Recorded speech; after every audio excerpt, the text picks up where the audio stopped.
Have you heard about the lonesome loser? She's a, or he's a loser, but it just keeps on trying.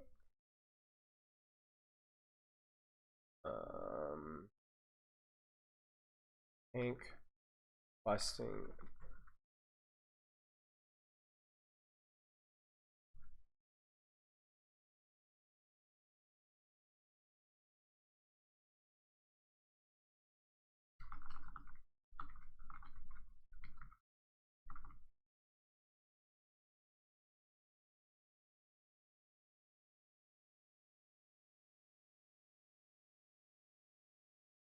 She'd look like a diva.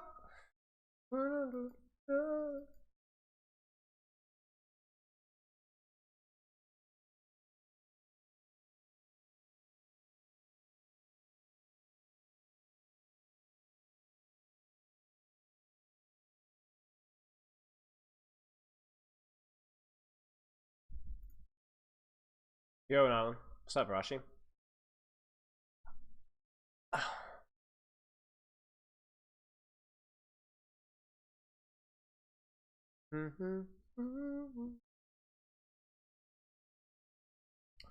Oh, I'm wondering so, but I still got mountains on my own. Alone, all I know, till that turns something keep me home. Do you love me enough to let me da da da da da da?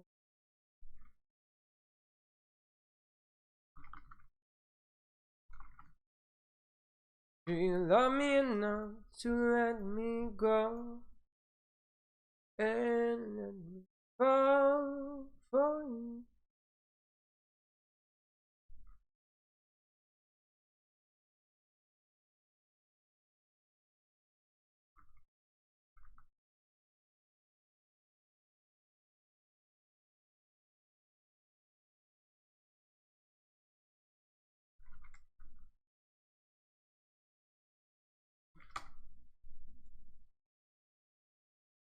And follow through.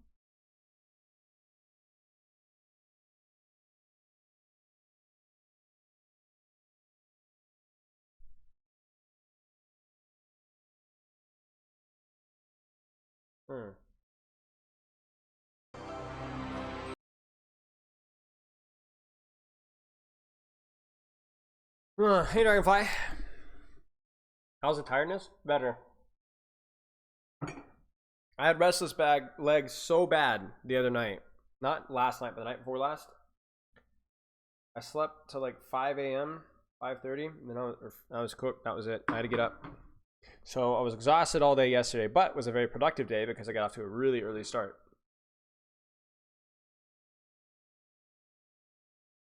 Spilo, what's your bracket looking like for research purposes?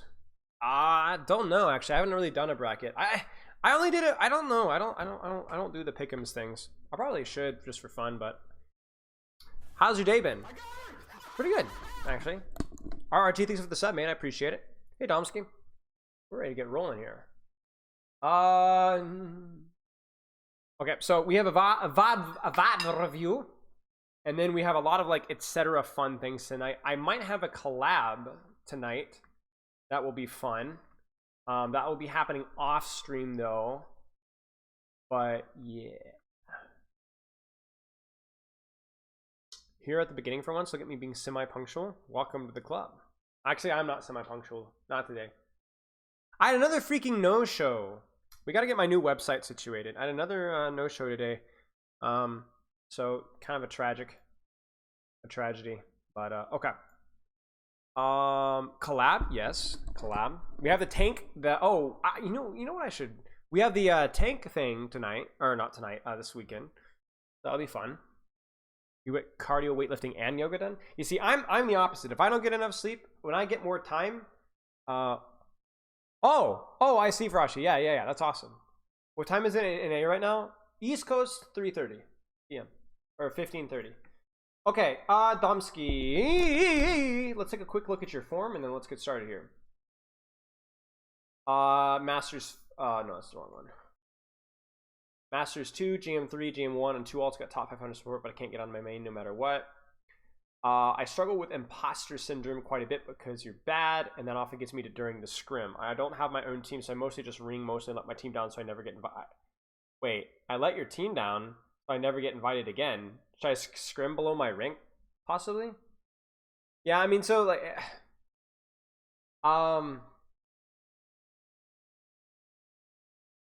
Domsky. Yeah, that's fine. Every question that you've put in here is, like, so negative. Every answer. You should join a team. Find a team with a... Even if they're a little bit lower in your rank, I would find a team if you could. Get some practice in. Build some confidence up. You know what I'm saying? By the way, why is chat not working? Seriously, why is chat not working? You guys see that, by the way? There's no chat. Hello? There should be chat.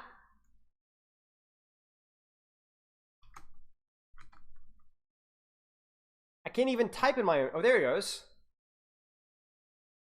Okay. Weird. Oh man, I should. But summers I work full time and can't game all. That's no problem. Okay, well that's fine. Then don't worry about it. The imposter syndrome is like you're the rank that you're at. Yeah. Anyway, don't worry. You know, if you have a bad experience with a team and like you've underperformed, don't worry about it. Just keep going next. Like I think being too down on yourself, and if you're too busy to play because you're working over the summer and you're just working on like your own individual skill, then that's fine too. Okay, I used to want to be a pro player, but realized that ain't gonna happen. That's not a bad decision to make. I got boosted to rank 49 in season 3 by MMR, and now my long-term goal is to actually deserve a rank like that and not troll the lobby. Okay. How do you get boosted by MMR to rank 49? Honest question. Honest question. How do you even do that? How is that possible? How do you get boosted to rank 49? It's not even like, oh, GM1. There was too many players in GM1. How do you get boosted to a... So you were playing well on Kiriko, and you hit rank 49, and you come in here and give me that horse manure about imposter syndrome? Now, did you belong at rank 49? Maybe, maybe not. Maybe you got on a lucky streak, but you... I don't know, mate. I don't know.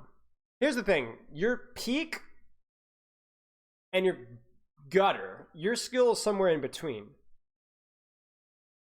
Let me show you the cloud. I don't want to see that. Maybe show me the cloudy clip. But for real, mate, like, chill. Like, when Aspen hit 4.7, do you think Aspen was the greatest support player of all time? Not really, no. She was a great support player. Very, very good. Excellent. Phenomenal support player. But she, you know, peaked, and that's it. What's good? Nothing much. The thing for you is to don't get your head in the clouds, but don't get your feet in the don't get your head in the manure. You know what I'm saying? Chill out. There's somewhere in between is where you're at. What do you feel is holding you back from improving? Tunnel vision is one of the biggest issues, I think. During a fight, I get completely overwhelmed, focus on my crosshair, and forget all the ults. I track just before the fight. I also can't read the kill feed whatsoever, which is something I'm trying to fix. Okay. Sleep is inconsistent, 6 to 9 hours. Interesting. That's a large discrepancy. Maybe something to look into. Just your perspective. What do you hope to get out of the session? When watching your videos, it's always obvious to me why that is wrong. But watching myself play, I would have always have made the same decision again and again. Okay. Can I just say that I despise having Sigma as my tank? I feel like Sigma players never press their advantages. You've never played me as Sigma. I'm the greatest Sigma of all time. True story. Me and I one time had Backbone spectate one of my Sigma games a long time ago. Hey, Mercurial. It goes well. Thank you. Okay. Domsky, we could do either code to start. Maybe we could do a little bit of both. You tell me which one we start with. Which one's more important to you?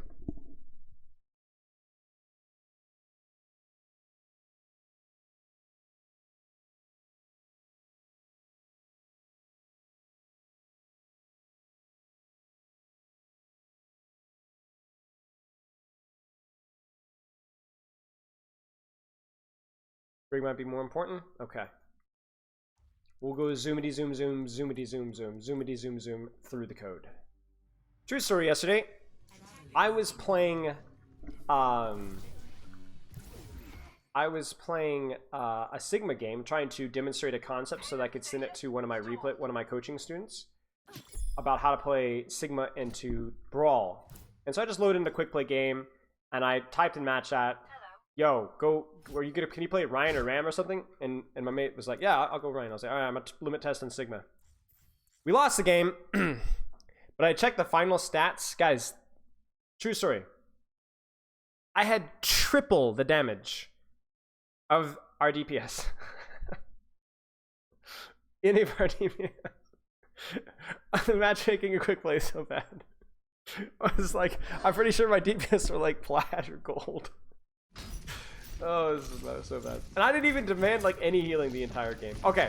Stats don't matter, Spilo? Yes, they do. They matter when I do well on stats. Okay, so looking at the Brig codes here. Had some real trouble with their monkey tracer dive, especially because I felt like I got naded most of the time too. I have to hit flail, but good monkeys will prevent me from doing that even if my mechanics were great. No? No. They absolutely have to play around your flail. Good Brigs play around good monkeys and force them to bubble early. My Ana was going out to me saying she doesn't need my pack. She wants me at my Inspire, but I'm really just scared to walk into dive. I think I'll just get blasted position-wise on top of my Ana, correct? No, not on top of your Ana, but within LOS of your Ana. So let's talk about this. So your job here is twofold. To pack people who are going aggressively, usually squishies, and to deny their dive. How it's done is to hit the whip on Winston and proc your Inspire and keep yourself alive and not get naded and hit the tracer and so on. So right now, your first mistake is your attention to putting a pack onto your Winston, when instead, chat, where should our attention be right now, if at all possible?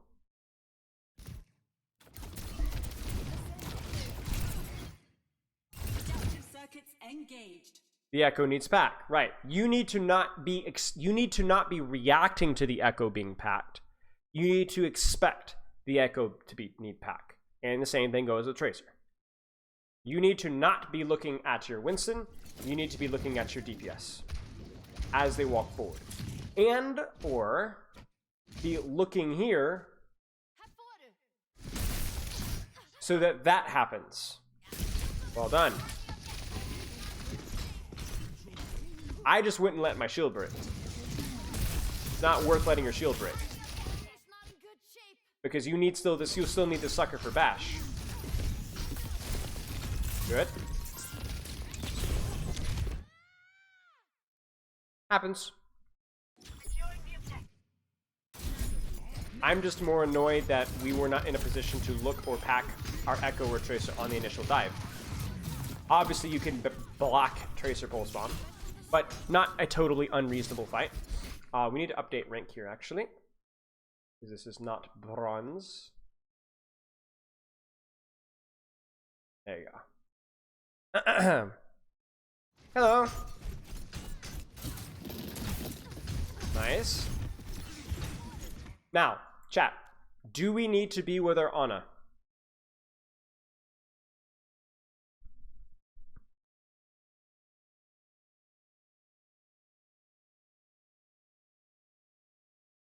No, we have LOS, right? It's not just the LOS, though, because here we needed to be within range of our Ana. Why? Why did we need to be with our Ana here, but not with our Ana here? You guys might feel like you know the answer, but you don't know how to put it into words. Because the Ana could not get dived. Or because the Ana could get dived, right? So why do you feel like your Ana's safe here, but not safe earlier? Better map control, right? There's no angles. They don't have positions on you. You guys have all the high grounds. And it's going to be very difficult for this monkey to access your Ana. And in fact, being here, packing your tracer and whipping the monkey if you can, is what's going to stop him from getting to a position to where you have to be with your Ana. You see, being with your Ana as Brig, being with your other support as Brig, is worst case scenario. It doesn't mean that you shouldn't many times, but it is something that you would like to avoid. It means that it means that you don't have a lot of space. So the key thing is to recognize when you guys don't have a lot of space, and then to be with your support, and then recognize when you do have space, and then get away from your support so that you don't have to be with your support. Protect your Ana by being here and stopping them. Because if you're not here with your tracer loses the duel to the Winston and the enemy tracer and Ashe and so on. So then your tracer loses the duel, your tracer has to drop. The tracer drops, now the Winston has the high ground, the cart pushes, and then the Winston dives your Ana, and now you have to be with your Ana. So if you start here, you prevent the Winston from getting the position he needs to dive the Ana. Yo, what's up, Epic? How you doing, mate? Thanks for the sub. So by being here, you prevent the need to be with your support. Now, many times as Brig, I would say easily a third of the time, maybe even half, you're going to need to be with your support because you're not, okay? But you have space now, so keep the space. Cheers, mate. I appreciate it. Here, the problem is brain off.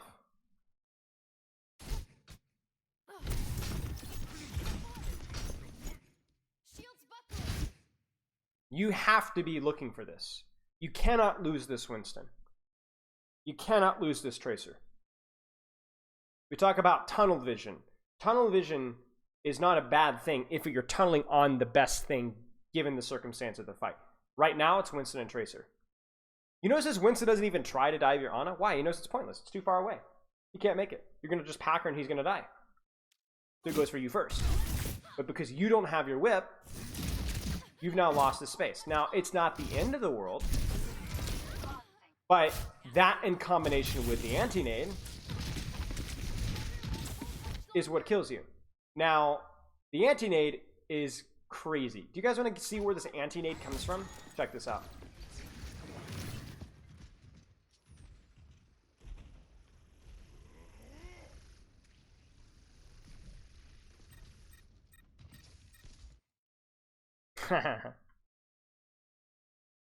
So if I really wanted to be nitpicky here, I could say I would like you to bash out and play cover better. Like playing here would have been significantly better than where you were at. Right? Not just for anti-nades purposes, but for just general damage prevention. But you needed to deny the Winston jump in the first spot. You need to deny the Winston jump in the first spot.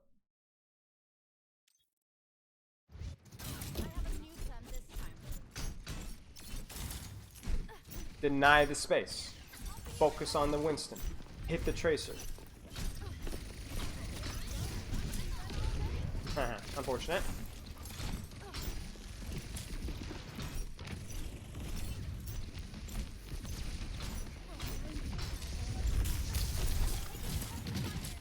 Little clunky here. Chat, what should we be doing right now? What should we be doing right now?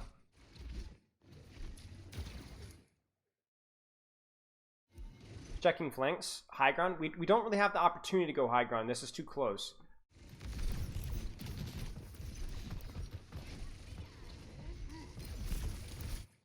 Backing up and regroup, probably, yeah. I would either play more safe with my positioning and maybe pack my tracer a little bit more. That would be my That would be my advice. Where's Winston? Where's Winston? Where's Winston? There he is.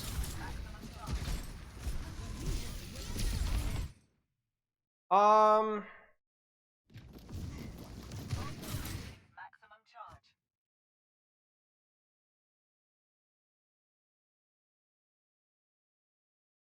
What do you guys think? What do you guys think?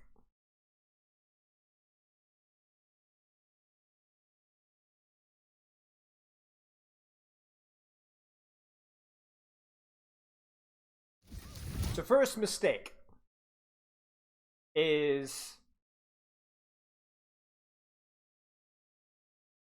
so who's trolling here? Okay, I want to take my time with this review. We'll go over time with this review.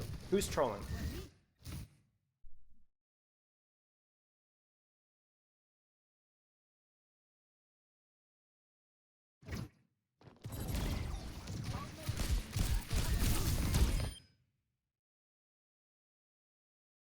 The Ana is trolling, okay? The Ana is positioned in the middle of nowhere. However, we made a bad read. We made a bad read, the Brig. Because remember, when are we allowed to split from our support? When are we allowed to split from our support? When we're actively controlling space that prevents the Winston from diving. But if you look at where this Winston is and where this Ana is, he's very easy to dive. Very easy to dive. And the problem here is that, yes, maybe your Ana would have died anyway, but look at how, now guys, I understand that this is a little bit complex, but look at how deep he's able to jump without being scared of whip shot. You needed to be with the Ana. You needed to be with the Ana. The Winston was too close. This dive is too easy. If you are here with your Ana, where does the bubble drop, guys? You guys want to guess? The bubble has to be dropped here. Right here. Like right here. He has to drop the bubble right here. Otherwise, he gets whip shot. Either he gets whip shotted and it lands here, or he drops his bubble here, and you and your Ana easily kite out. Your Ana takes no damage. And like you said, you can rally in response as well. So this is poor Ana positioning, but you're also reading the room really poorly here. Yeah, she got naded again. Your Ana is at a risk of being immediately dove, and then you chose to split. Bad read. And then here, we're gonna rally anyway. What's the plan now, chat?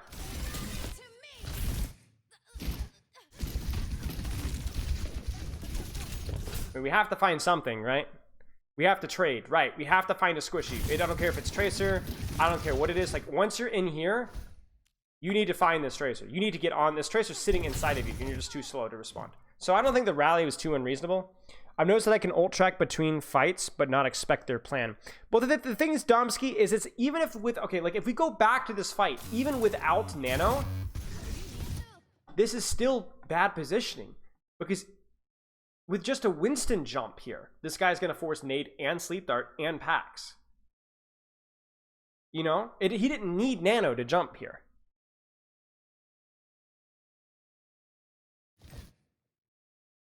Right? You would have kept your Ana up but he didn't even need Nano. You read the room wrong. You read the room. Your support was in danger and you chose to split. Splitting is good, but you have to read when you can split. Bubble blocks? No, it doesn't.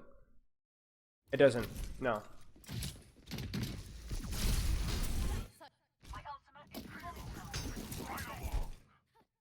And again, bad read. Now, again, I'm going to put the majority of your blame on your Ana. I don't know what she's doing. I don't know why she's here. I know what you're doing. You're trying to clear the Tracer first. So this one, I have more patience for because you are in the act of peeling off your Ana. Kind of on the Tracer, kind of. But she just walks right into a Winston jump. But do you see how badly this feels when the Winston's able to close the distance on the Ana? There is no peeling. There is no peeling. You must deny this Winston engage when it's a threat. The Ana needs to path either here the Ana needs to path through here and clear Tracer first. Then you clear Tracer, then you can easily deal with the whip. It gives him an easy nade, but that's much easier. Yes, in building. Tracer's dead. Where's Winston? Can Winston dive? Where's Winston? Can Winston dive? Where's Winston? Can Winston dive? No. Walk forward. So as soon as you see this, Winston's out, go. Walk, walk, walk, walk, walk, walk, walk, walk, walk. Even bash in to get an armor pack on these guys. You gotta go. You gotta go now. Go!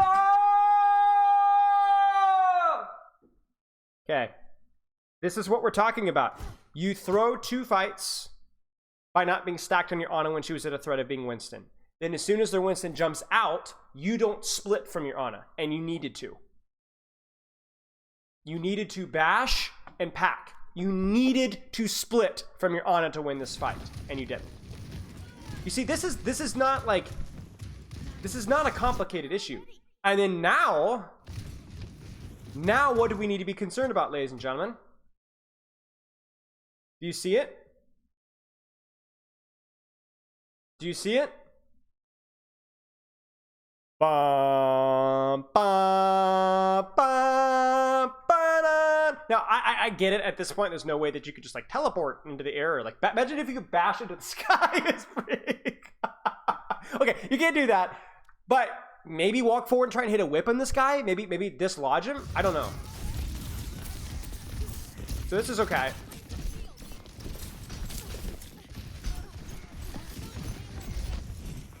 Yeah. I would be very careful about committing my bash there, because that means that your repositioning tool is cooked. This fight is pretty much lost, so it's not the end of the world. I don't know if you had time to retake high ground there, Domsky, so I'm more focused on you not keeping your Echo alive than I am on the other thing. Get it! Now! Oh, you always go Kiriko. Okay. Chat, how do you play Brig with a Kiriko? Who do we need to stack with?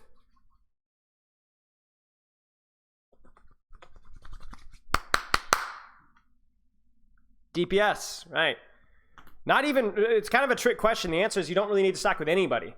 You need to get LOS onto a DPS, LOS onto your Kiriko, potentially, and then just kind of play for your own life, right? Save your bash. Give your Kiriko a safe TP. If they dive you, you bash out.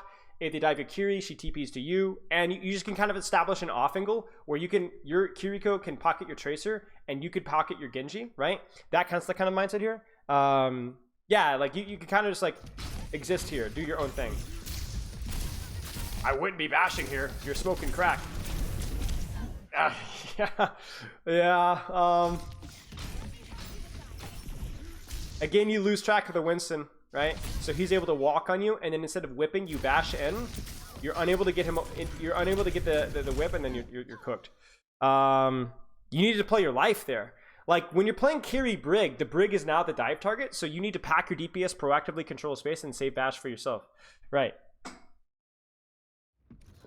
You're crazy, right? You were probably going to die this fight. You got a primal and a Tracer on you. But you could have lived at least 5, 6, 7 seconds longer, right?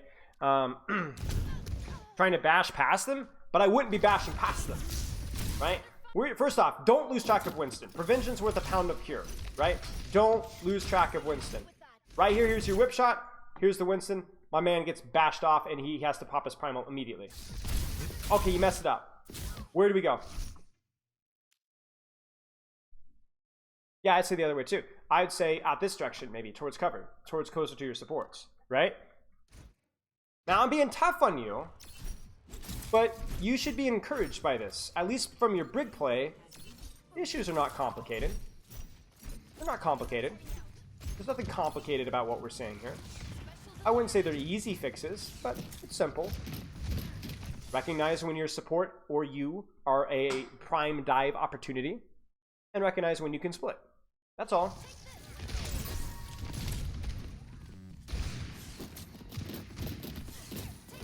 Do you have any questions so far, Domsky? Bash out? No. You need to respect this way more than you are right now. When this happens, you need to be out of dodge. Out out. Bash in this direction, right? To cover, somewhere. You cannot sit here and trade with an Nano Monkey. Even though you miss the whip because he gets booped by Winston, you need to get out. Don't bash in. I don't care if you have rally. Make that guy waste his time chasing you. Good? Okay, yeah. It's reasonable. You got a primal rage, so you can maybe walk forward here. And remember, you don't have a support that's diveable, so you just need to carry your DPS. You and carry your own life, right? You don't need to keep turning around on your Kiriko.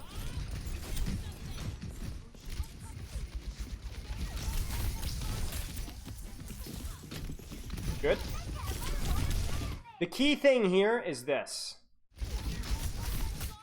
So hit the whip immediately, you're slow in the whip. Bash away immediately, you're slow in the bash. Do you guys see this? Watch. Let's count the number of mechanical miscues here. And I'm not trying to pick on you, but I'm telling you that this is missed slow in the whip shot. You've procced your Inspire right here. There's no reason to stay here any longer. Immediately get out. Bash out this direction. You swing twice, you bash, pack your Genji, but then you turn around before you have your whip shot again. You don't turn around. You keep running. Then you get to the corner, you turn around, you hit the whip shot. You don't hit the whip in time, he completes the jump, and then you die as a result.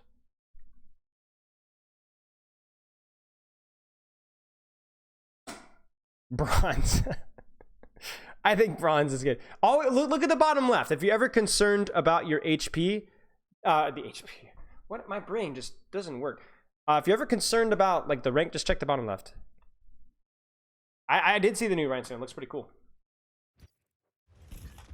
Domsky, I didn't even see if you had any questions, Domsky. Honestly, wait, did I miss anything? Not so far now? Okay. Kiriko Brig is a little bit weird. But it can work. Again? No. No. No. Don't bash in. Be very careful about that. How long cookie? Hey, Chase Nave. Pretty sure the sub, mate. No, you really don't want it. The thing is, it's not that you can't fight Monkey, because you have your team with you here. Just don't commit your bash, right? Because just in case things go south, the guy pops Primal, Tracer shows up, you need to have that bash. Okay, so chat and Domsky, what are you guys seeing so far with this Brig? What are you guys seeing so far? What needs practice? What do you guys think?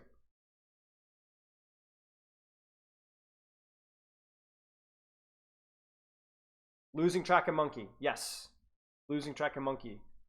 No, but see, Domsky, see, that's the problem. That's the problem. I'm going to say this respectfully if I can, but you are a terrible coach to yourself. Horrible coach to yourself. And we could see this all the way back in your form. Your problem is not your awareness. Your problem is your awareness of a specific thing. Your problem is not your mechanics. Your problem is the mechanics of a specific thing.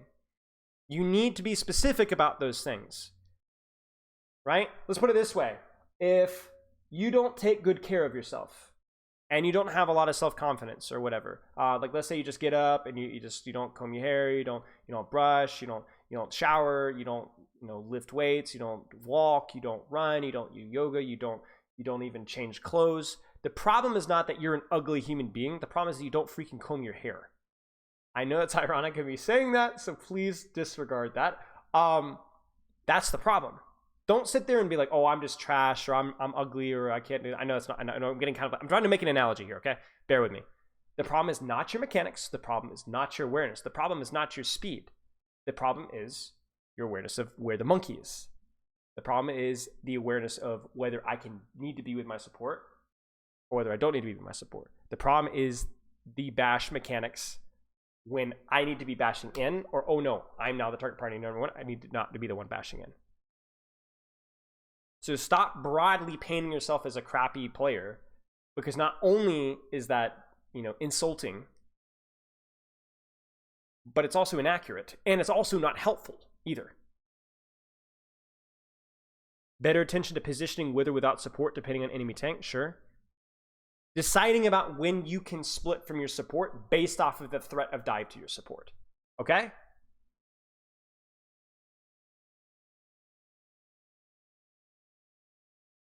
Can you enable the ping so we get more info about what was called?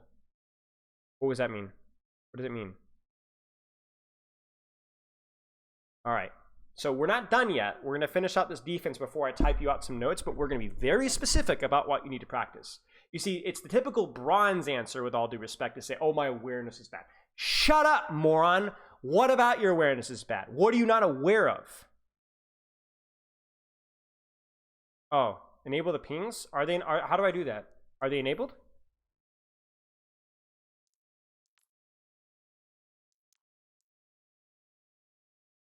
No.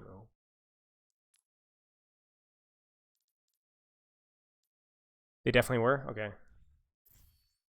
Celestial Design, if you have any answers that you want to edit, you can just send me a direct message anytime. Oh.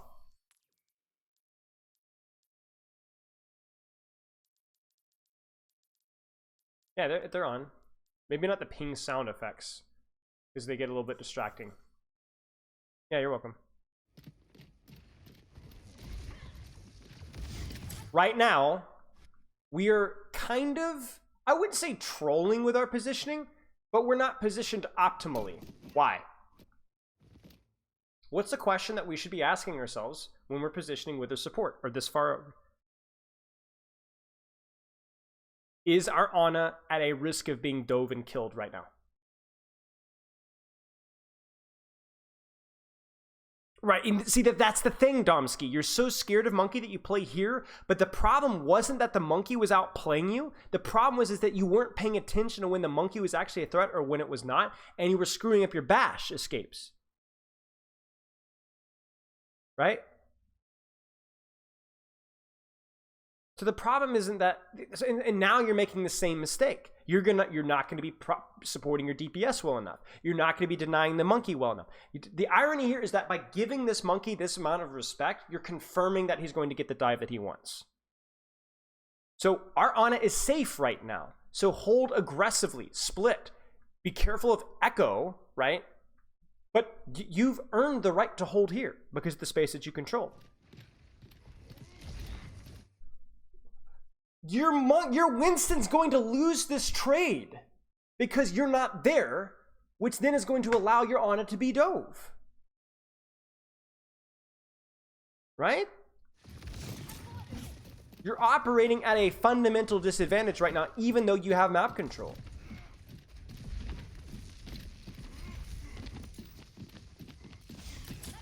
Now, obviously, this rotation that we're doing, I think our positioning is okay. But Winston, now this is good. This is good. Watch this. We start to think about checking right, but then we go, oh shoot, Winston. But then we see Winston jump, so we know that we can check right.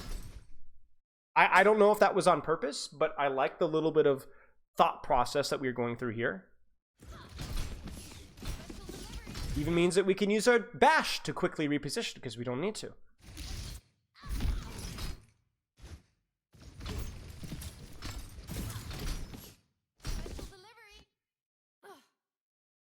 What's the mistake? What's the mistake? You forgore. Yeah. You forgore. At this point in time, Winston is a threat. Winston is a threat. So you go to check the flank.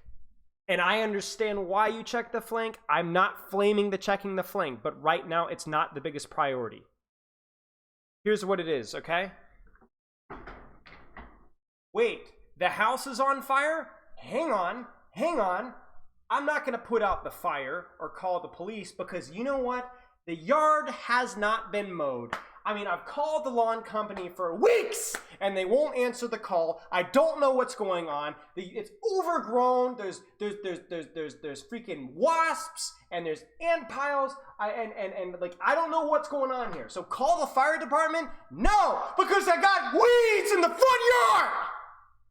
Weeds! We gotta cut the grass, man!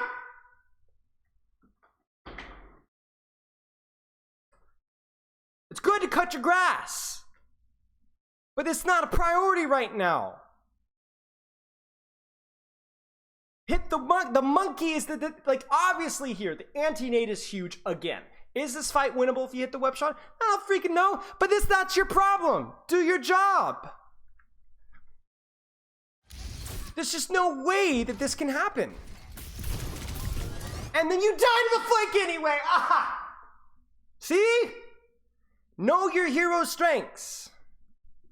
I'm not saying don't check flanks, just know when you can check flanks.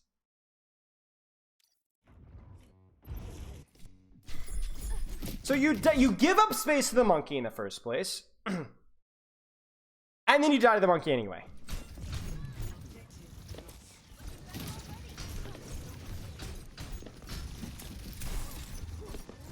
Now, I would love your backline to be top, at least to start here.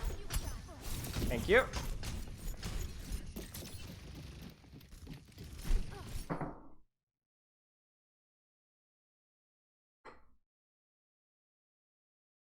What do you guys think?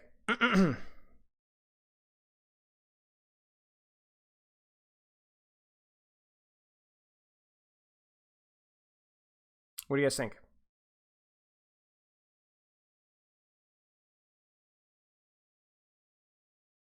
I'm thinking that this dive should be too far for this Winston. We should walk forward and hold space with our Tracer and Ashe.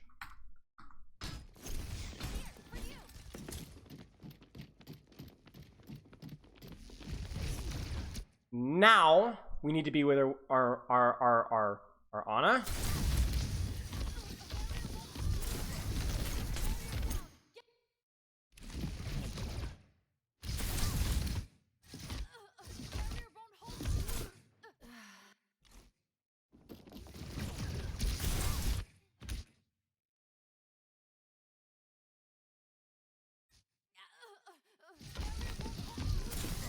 Would not have bashed in there. You gotta be really careful. Let's walk back out now.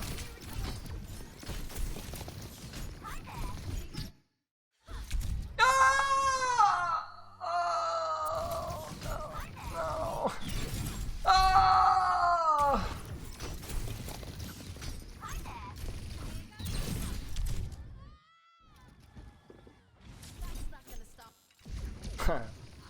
But you hit the whip on the monkey. You recognize when the monkey was the threat, you hit the whip on the monkey. I actually would have maybe positioned a little bit further forward. Now, here's the other thing, too.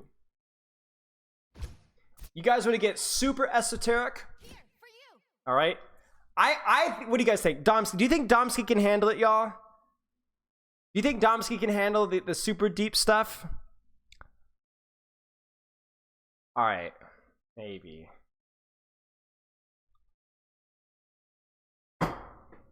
All right, I'm gonna talk. I'm gonna monologue. Hold on to your butt cheeks. You shouldn't be with your Ana right now, even if the Winston can dive, because they don't have nano, nor do they have primal, and you don't have rally. You should be able to pack your Ana, and because the Winston doesn't have nano or primal,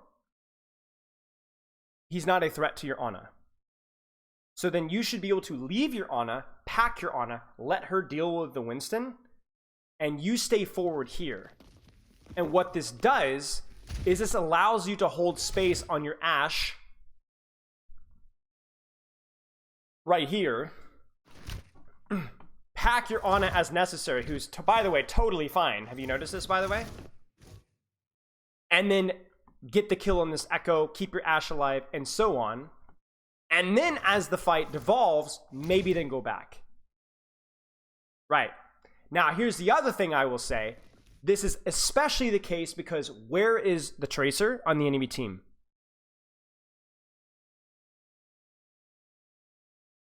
Where's the Tracer on the enemy team? Low ground, right. So there's no threat to this Ana at all. I would go as far to say that even if the Winston had Primal, we shouldn't be there. So it's better for us to actually split, and then if the Winston jumps, he has to pick and choose. He jumps Us, we pack Ana, and we bash away. Or Ash, excuse me. If he jumps Ana, we pack Ana, and then we just chill here. How do you discern whether to split or stack when there's a dive possibilities? If the dive is going to kill the target, then the whip is very important.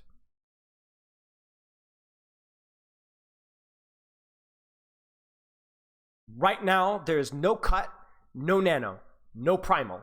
In fact, our Ash is the most vulnerable member of the enemy team, or of our team, and so we should be with our Ash, pack the Ana. And we make this decision because the Ash is the one further forward and more isolated. The Ana is not more isolated, but more fragile.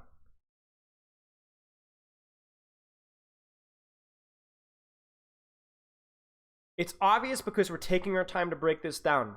But I think, Domsky, your entire future with Brig should be on when can I split from a squishy, and which squishy should I be playing with, or should I just be going by myself? There is a lot of little factors that come into that decision. Do we have a favorable position? Does the Winston have bubble? Does he have primal? Does he have nano? Do they have a tracer cut? But if you can practice, that's the one question you have failed to answer every single fight. And it's hurting your neutral value, it's hurting your aggro value, and it's hurting your peel value. And so I think if you break down these fights by yourself very carefully, you would come up with the right answer every time. The problem is that you don't have enough practice doing it. And so what I want you to do, you ult track and you decide where to position. You ult track, you decide where to position. You ult track, you decide where to position. And if you fail miserably because you make the wrong call, great, you learned something.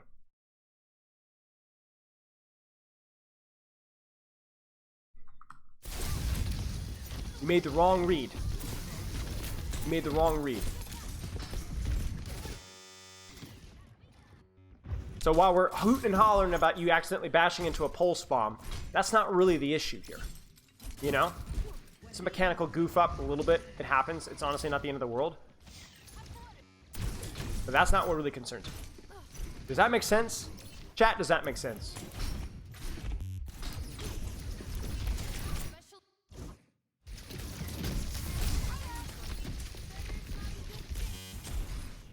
Okay. I mean, you could even see it here, right? The Ana's too far, so we walk forward. They jump us, but as long as we have our bash, we're good to go. There it is, right? The only mistake here is that when we bash out, we don't bash out far enough. That's all. It wasn't even the end of the world. Haha, Torbjorn. Good. Is our Ana at threat right now, or under threat right now? Where should we be right now, chat? Where should we be? Check the ult situation. Tell me where we should be. Where should we be? Look at the enemy team. Look at our team. Look at the ults. Where should we be?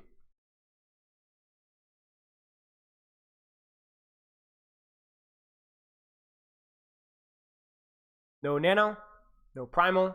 My Ana is safe. My Ashe is walking forward. I think where we are is pretty good. Maybe controlling the tracer. Yep. See, now you're babysitting your Ana. Why? Why are you here? You should be with your Torb or pushing tracer out.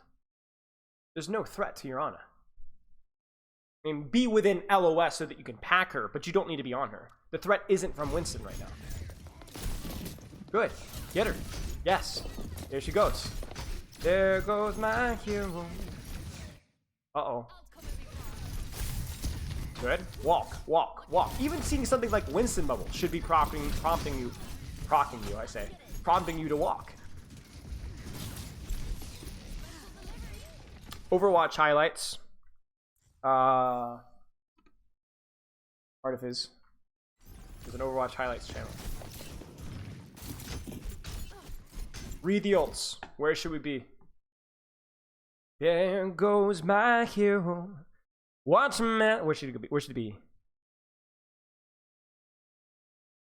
Where should we be? Where should we be?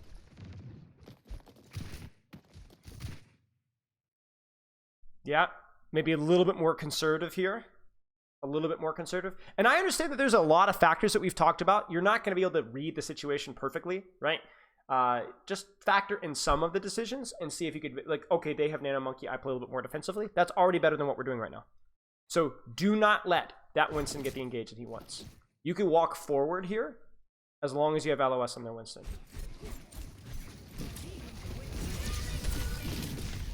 Good.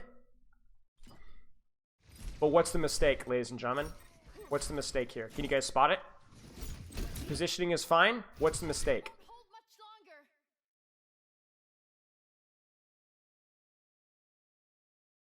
Whip first, then rally. Yep, there's no reason to not whip. Because if you whip first, then he either gets booped or he has to drop and bubble here immediately, and then you rally. Yep. Whip shot first. Don't let him take the positioning and then whip shot. Because now he's still too close. You packed a bob as well. I do want to point that out. Very tempted to not point that out, but I'm going to point that out.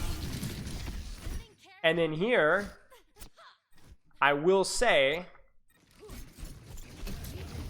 that if you're going to whip anybody here, the funny thing here is once you, okay, you guys, okay, we're going to get super big brain here. Once you whip the Winston, he doesn't have nano, so we don't need to do anything. Where could we go right now? But why would you fight the Nano Monkey?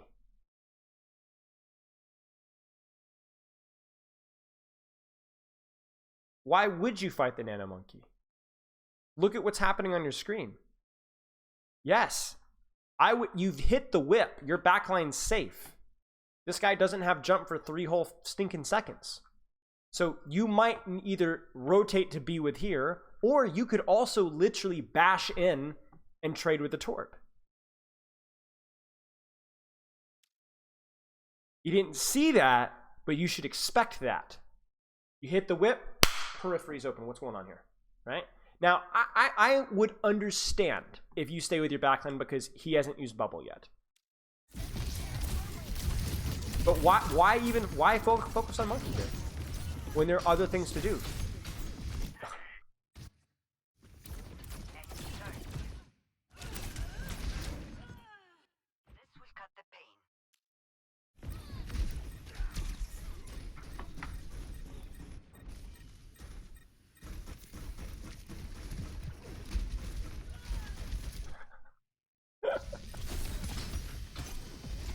Walk, walk, walk, walk, walk, walk. No Winston, no bubble. Walk.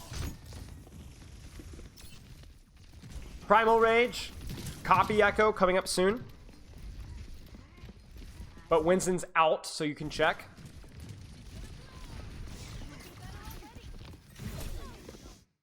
Careful, careful, careful. They're about to dive.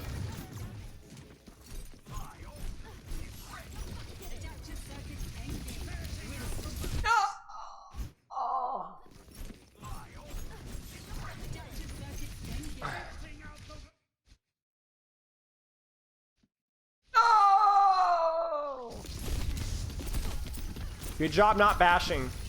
Good job not bashing.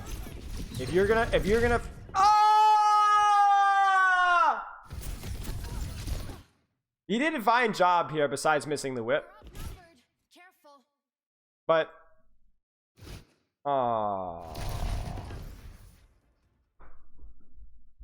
unlucky. Okay.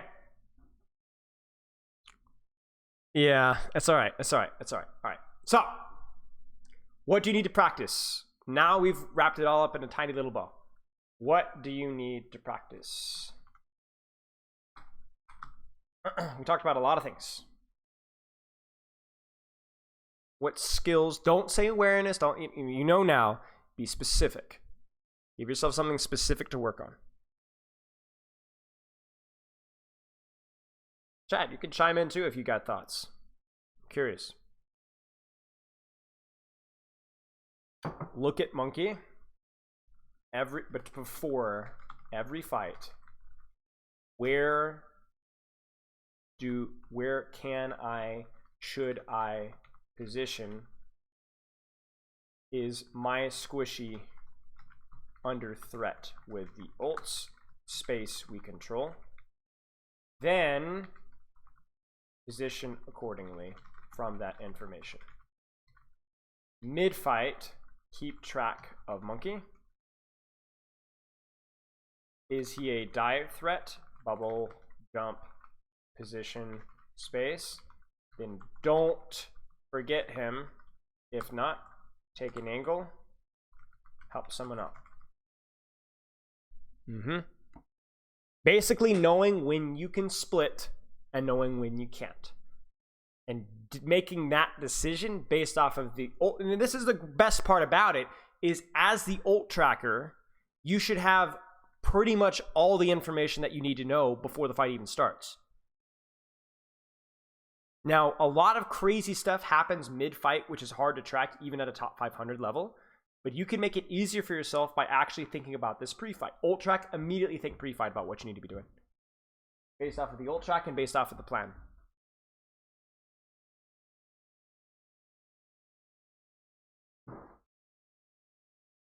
Does that make sense? / do you have any questions? Chat as well. Oh, and keep bash, escape, or finish kills. Right. Keep an eye on your bash defensive purposes. Seems like an iffy habit sometimes. 50 damage. Shield bash does 50 damage.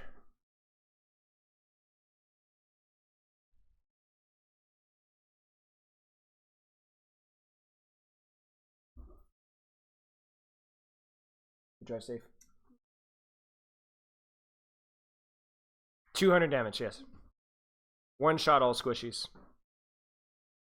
Blizzard decides to nerf snipers. All supports now are the only heroes that can one shot. Sorry, guys. On a sleep dart, hitbox has been quadrupled. It does 199 damage.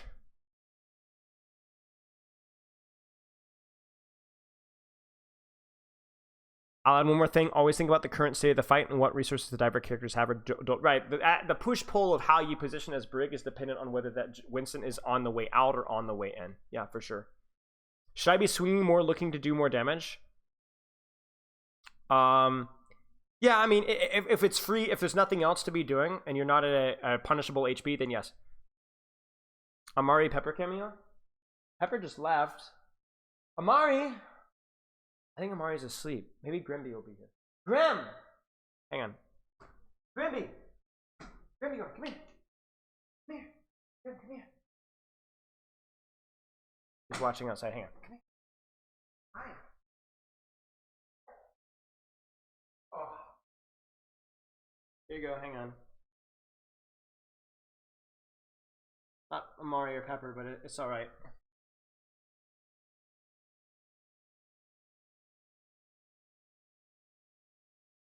Hi, what do you see? He's a good boy. Very good boy. Oh. Basically, like we had their last fight, going to help Torb. Yeah, I got it. Yeah, it's like the mid-fight reads. That's a lot harder. And so what I would do is I'd focus on the pre-fight prep stuff, and then from there you'll get better at making reads. What are you changing for channel points? Haven't made a decision yet. Remains to be seen. Have you done any Lifeweaver VODs? I have not done a Lifeweaver VOD yet. Huh. You know, no. When the hero is not only bad, but not fun to play, You done messed up. That's my biggest problem with Lifeweaver. It's not that he's bad. He's just not fun to play. Nobody wants to play him. He's just very boring to play. So, okay. There's your good luck, Domsky. Let me know if you have any questions moving forward. Remember what I said about your mentality, though. Like, you're way too hard on yourself. It's not in a constructive way. Enjoy the process. Find a team if you get the time, obviously, with summer work and stuff like that. And just focus on being specific. You're very welcome. Of course. Here's the cloudy clip. All right. Okay, I'm gonna do it one more time. Fine! Okay, I'm gonna do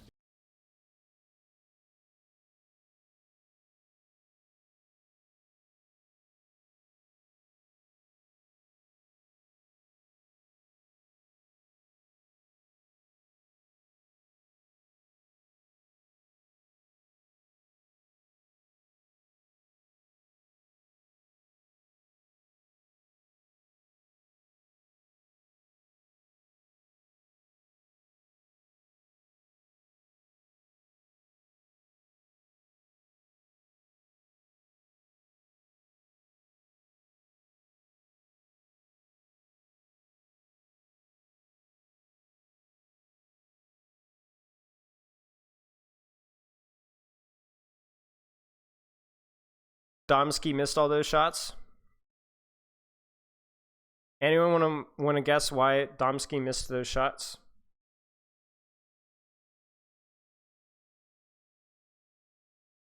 It's a very simple solution.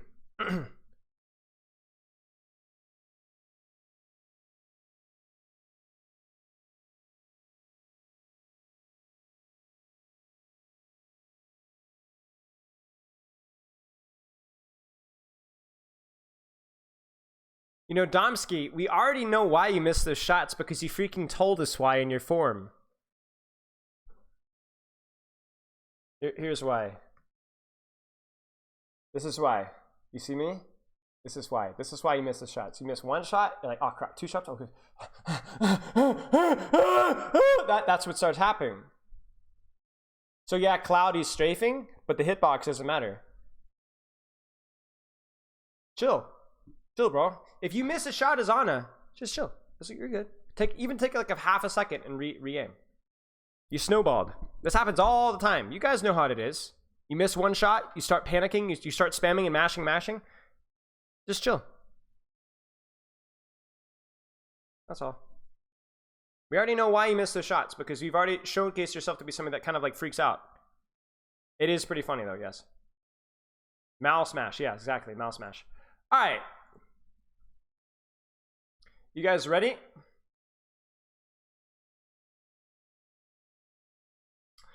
I'm gonna pull a super and mumble around in the practice range while we talk about why the tank rock paper scissors myth, well, why it's a myth. Okay, so how many of you guys have heard of tank rock paper scissors is breaking Overwatch? That it's the biggest problem with Overwatch is that, you pick a tank, the enemy tank counter swaps, and now you can't play the game anymore. How many of you guys have thought of that, right?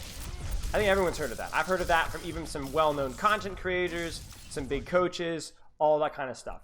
Now, let's talk a little bit about that because one of the weaknesses out of having one tank is that there is no supplementary complement to your tank's weaknesses. For example, in Overwatch 1, Winston is a really good dive tank, but he really struggles if he has to close the distance on the enemy backline. For example, if that's a composition I gotta dive over there, as I'm diving, I'm taking 1,000,000 damage and I'm like dead by the time I get there, right? That's a Winston weakness.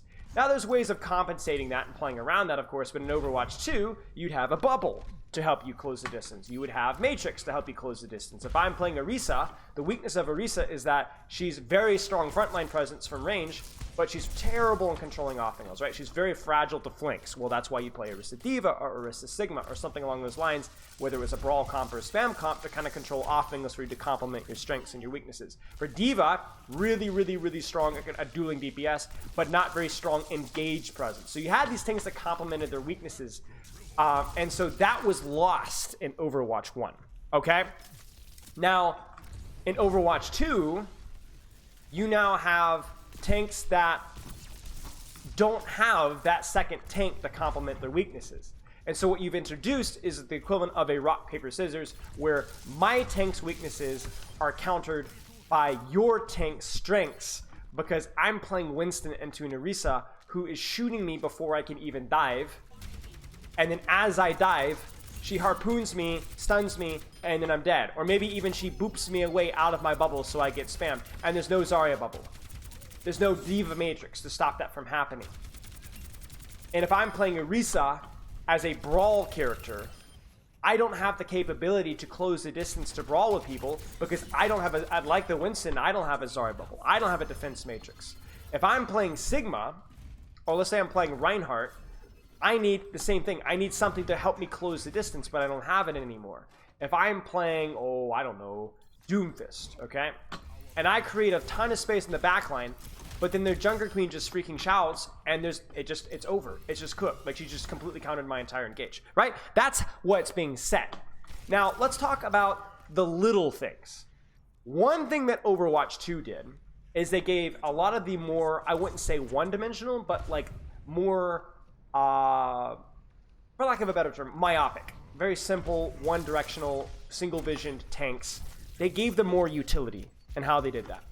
For example, Winston now has a little bit of range, right? A tank that doesn't have any poke whatsoever has a little bit of range that allows him to poke out some DPS, that allows his dives to be that much better. Reinhardt, who lacked mobility and relied off of his other tank to complement him, has the ability to not only control pin more for better mobility, but also cancel it at any point in time, and also can throw 2 fire strikes instead of 1. So he has actual range here.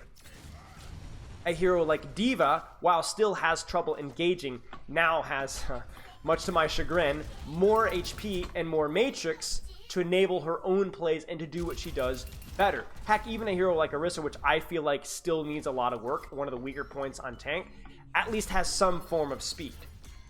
At least has some form of consistent range. Things that complement her weaknesses just a little bit, right?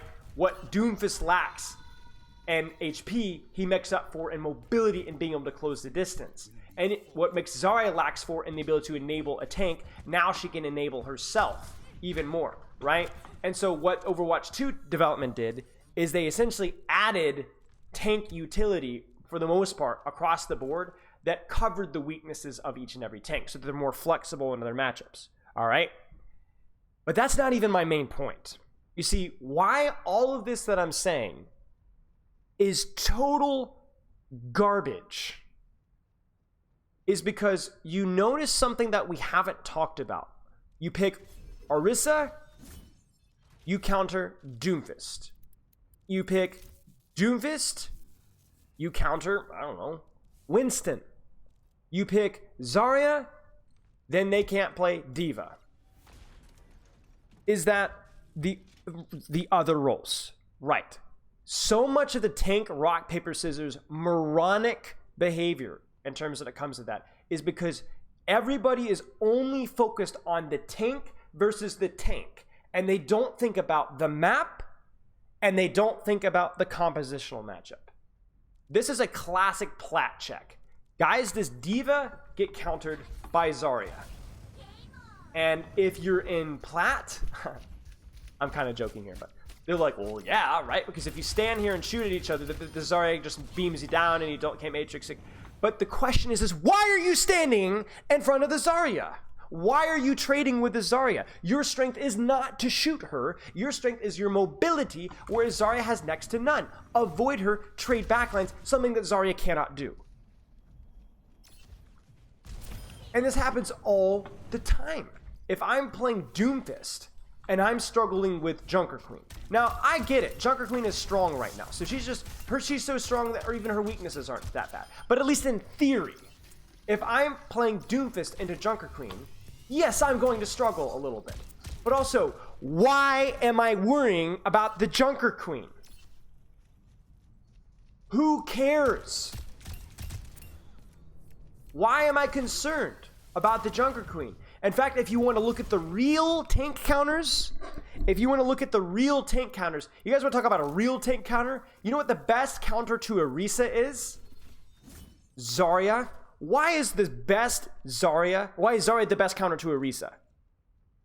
Because how does an Orisa avoid a Zarya? How does she avoid the tank trait? Right, it's really hard to avoid the tank trait as Orisa versus a Zarya.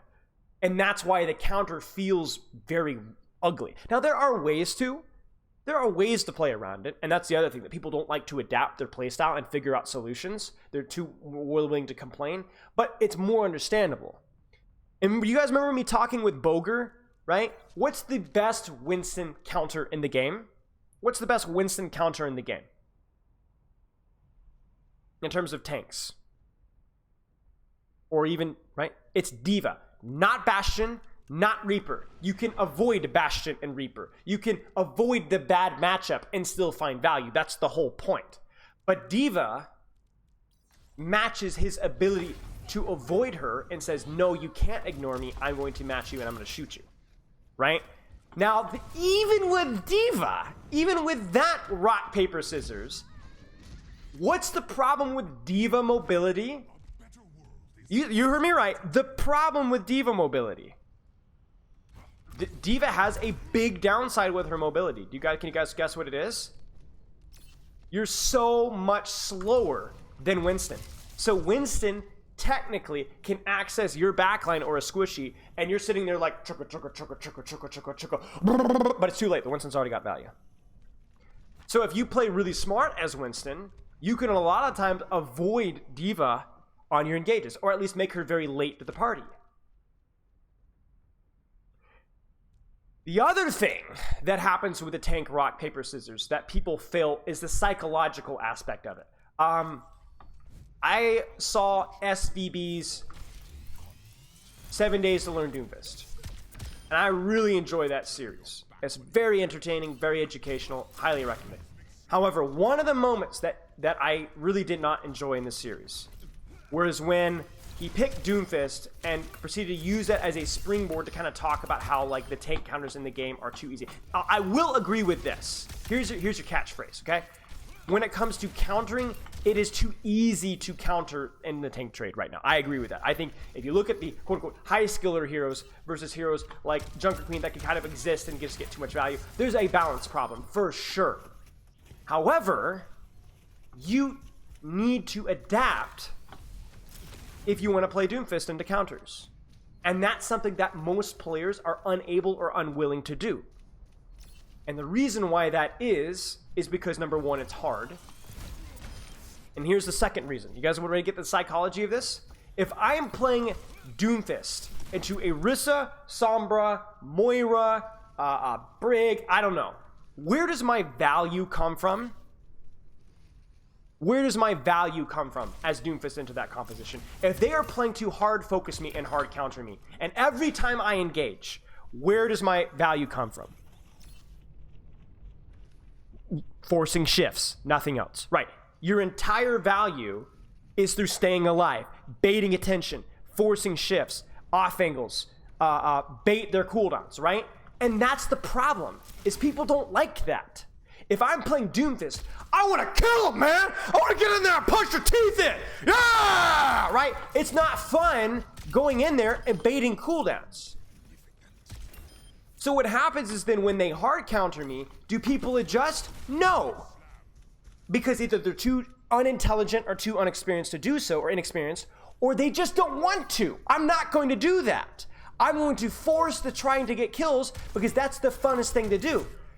And that's the problem, is if you try to force playing Doomfist into Sombra, there's nothing wrong with that. But the way that you change might not be as satisfying. Now, I would disagree to an extent. I find sometimes baiting a lot of cooldowns. I've played Winston. I even played Winston on stream. Do you guys remember the Hollywood game where they went Reaper Bastion? And I played Ring Around the Rosie with them and I was still getting kills? I mean, I freaking dominated them. And I'm not even a good Winston player. That was fun to me. But you know what? Some people aren't going to have fun doing that.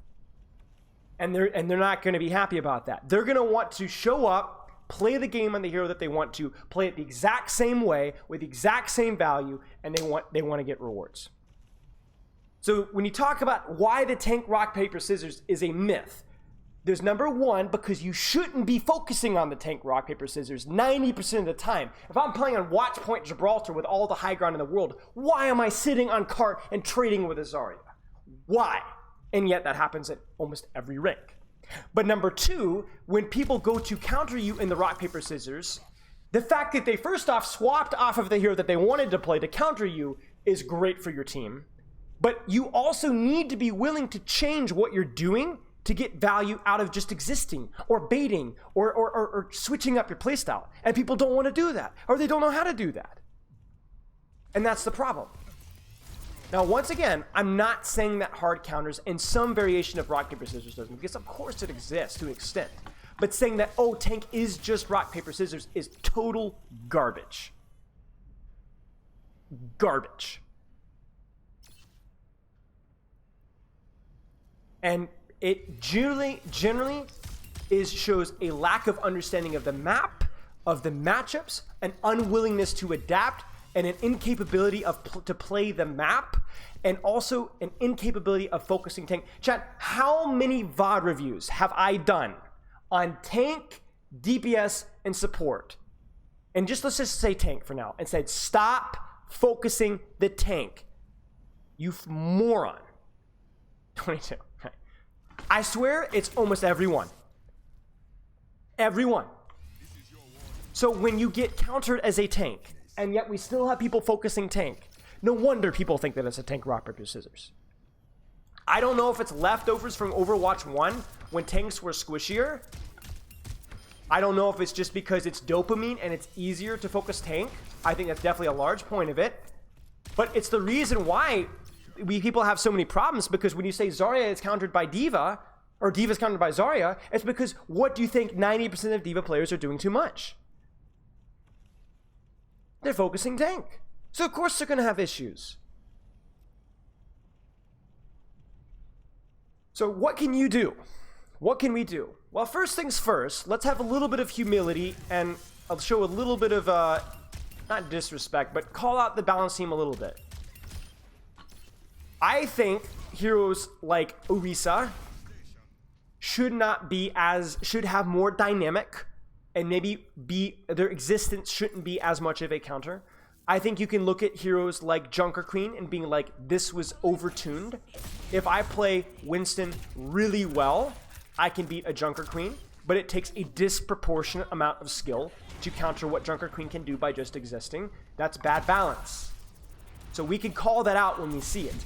But the problem is when you call it out indiscriminately and say tank, rock, paper, scissors, and Overwatch, right?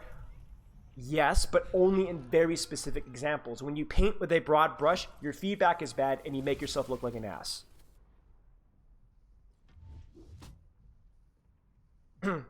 So if you're struggling with tank counters, stop shooting tank and get good at learning to adapt. And also, relook your understanding of the map matchups. If you are playing Winston into Junker Queen on Circuit Royale, are you going to be struggling with tank, rock, paper, scissors?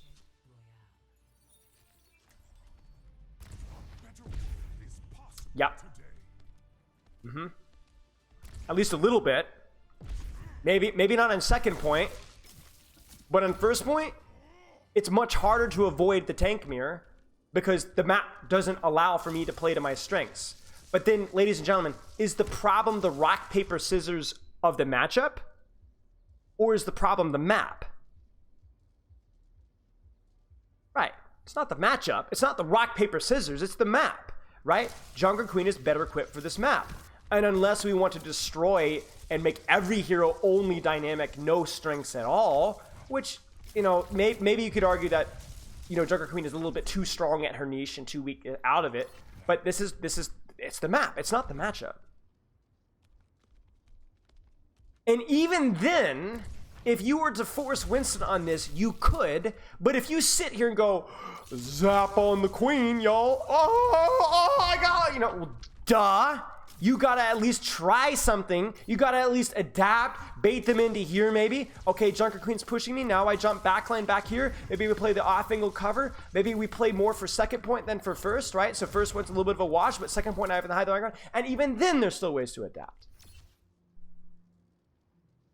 So that's my takeaway, guys. I don't want to like make this longer than it needs to be. But the reason why so many people complain about the rock, paper, scissors is not because it's a major problem in Overwatch 2. No, it is a major problem with the player base. And whether that's the design or the explanation or the intro or it's on us educational content creators out there, it's unbelievable to me how prevalent this is, and yet it's just total fake news.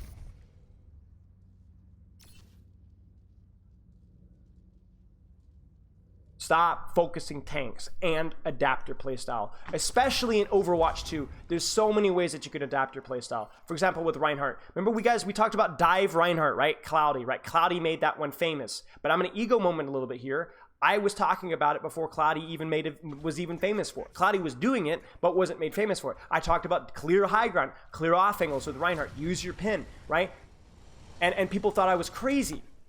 And now, but it was hard. It's even easier in Overwatch 2 to do that. Of course, they're just wrong. IREX streamers are some of the biggest whiners in the community. That's just what happens when all you do is you play the game. I won't even say that streamers are more whiny people. I'm just saying that when you play a game all day long, you're more likely to have frustrating opinions. I mean, listen, guys, if all I did was play Overwatch every day, I'd get frustrated too. I'm also the person that made a 40-something minute video on the Overwatch 2 balance problem. I'm also the person that was probably the most vehemently, aggressively negative about Lifeweaver. I'm also the person that says Ramatra was not a very smooth design hero. I'm not above being critical, but we have to be on. Just painting everything with a broad brush is wrong. There are balance problems in Overwatch, but tank, rock, paper, scissors isn't the priority. It's not a priority. What is a priority is Junker Queen is too strong. Lifeweaver's not fun enough. There are too many low skill heroes that get too much value.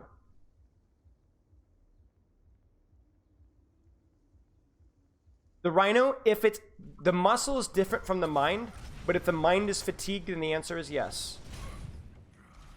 So all I'm saying is that, like, I am critical of Blizzard on things that you should be critical of. But that doesn't mean that everything that Blizzard does and everything about Overwatch 2 is bad. I'm not a positive Blizzard guy. I'm not a negative Blizzard guy. People were flaming me for the Overwatch 2 isn't going to die thing. They're like, oh, you know, no, it's dead. Right. Bro, I had so many canceled sessions. That day, and the funny thing is that about half of those people have rebooked. Of course the PvE cancellation was bad. It's stupid, it's horrible. But come on, give me a break. Anyway. Any questions about rock, paper, scissors with tank? I didn't want to go like super in depth, but I wanted to give my thoughts on it. But I also understand that you guys might have some questions. So if you have questions, now is the time. Ah, boy. Yoko, thank you for the raid, mate. This is a trash can. I appreciate it, mate. We're talking about tank, rock, paper, scissors. We're about to do some prep for a micro video, actually, which might be fun. Yeah. Appreciate the raid, mate.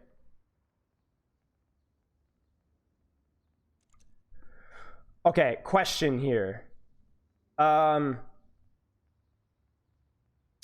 I'm learning to play into tank counters, ex-Diva and Zarya. I've tried going for backline. I'm trying to use my mobility and not fight in the front line because that's not my strength. Oftentimes what happens is my team dies and says the Zarya can walk on me for free. Should I try to look and get better at getting the value I can get, or should I understand the team's weakness to try to help them? No. So, like, here's the thing.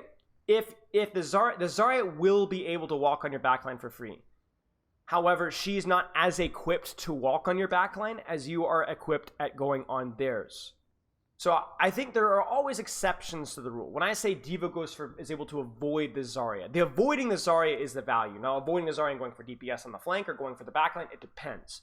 Like, it's not a very simple answer, But the Diva is better equipped to go on backline than the Zarya is because she lacks mobility. So if your team is dying to a Zarya, most of the time it's your backline's fault. Don't worry about it. I'm gonna be honest, Winston to Queen right now feels really bad. I was trying to play Winston to Queen, so it might just be the map. It's the map. Winston into Queen is hard because she does have some ways of dealing with your engages. But New Queen Street's a very open map, which is good for your jumps, but it means you take a lot of damage. Can you characterize the tanks into rock, paper, and scissors? No. How can I as a tank deal with pharmacy other than switching to Diva? Don't worry about the pharmacy. Know your limitations. Ignore the pharmacy. Get the kills elsewhere.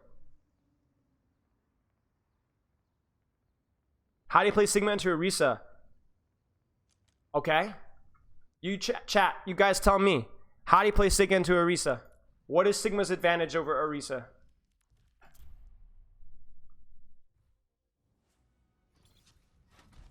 Range, right. So all you need to do is either poke the Orisa's backline from range, where she's not very good at poking compared to you. She's going to have a much harder time getting reasonable and valuable poke on your backline compared to hers. Or you could poke the Orisa at range, and she will be forced to blow away cooldown to close the distance. I just did a replay code the other day where I played Sigma into Rein. I was talking about this, and I demonstrated how to play Sigma into Reinhardt. Same kind of thing, right? Now Orisa has slightly more poke than Rein, but it's not significant poke. Now there are tanks that counter other tanks, of course, but it is not rock, paper, scissors. Almost ever.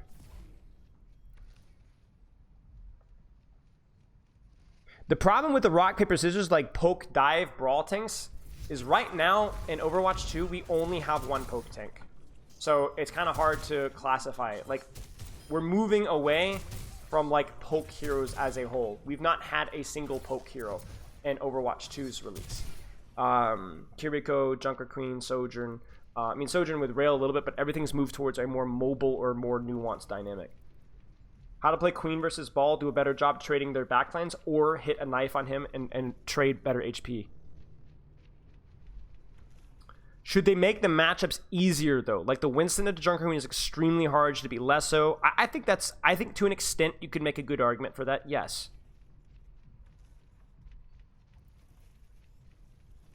How do you play Zarya into Rein? Yeah, avoid the Rein. Either avoid the Rein and poke his backline or poke off angles, which he cannot do, or keep him at range so that you're able to burn his HP and shield before he closes the distance. Very similar to how you play Sigma into Rein. What about when the map is not great for you versus the enemy tanks? Then yes, you do have a problem. If I'm playing Orisa into Zarya on Circuit Royale, I'm going to have a hard time. So you have both when you have both a map problem and a soft counter problem, then you do have a little bit of rock, paper, scissors.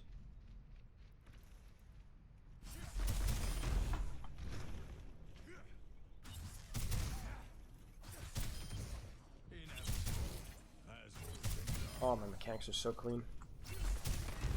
Watch this work.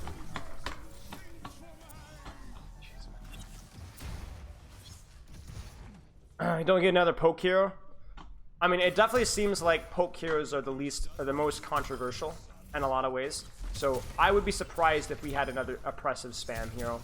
I assume that they're going to try something with range at some point, but they definitely seem a little bit more hesitant too. Tank to matchup video win? Maybe.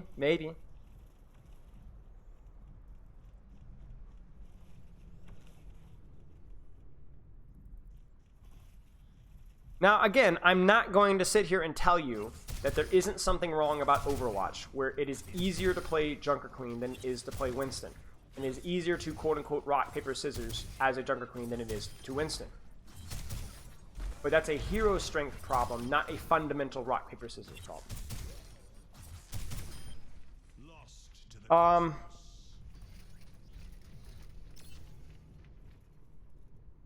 Okay, that's fine. Zen, so you can always, if that question comes up, you can put it in Ask Spilo and we'll look at it. Okay. So let's do this. I need y'all's help. So I want to do a one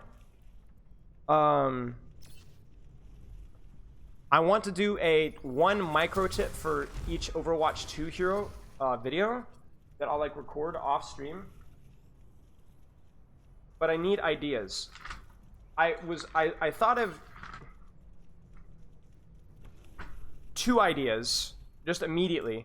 One is that Zen leverage don't always charge right clicks when you're creeping up on somebody or when you're doing a DPS because it gives away your position. So Zen's taken care of.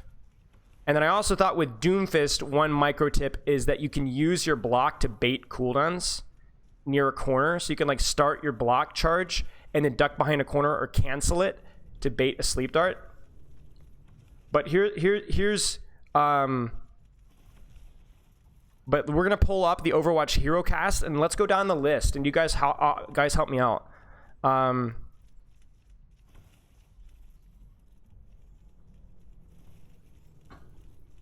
collab come in? No. I just thought it'd be a fun video, like a niche tip that you're not gonna get everywhere. But I'm trying to go for stuff that's like more useful, not like, oh, you can cancel your ult with healing station or whatever, like with soldier or whatever. What do you guys think about Diva? What do you guys think about Diva?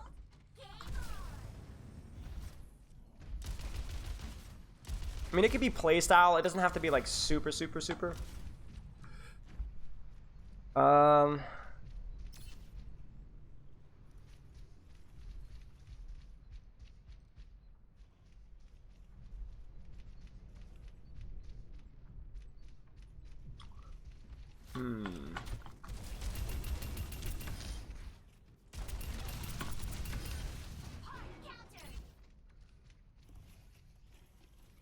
Melee no longer cancels boosters. Yeah.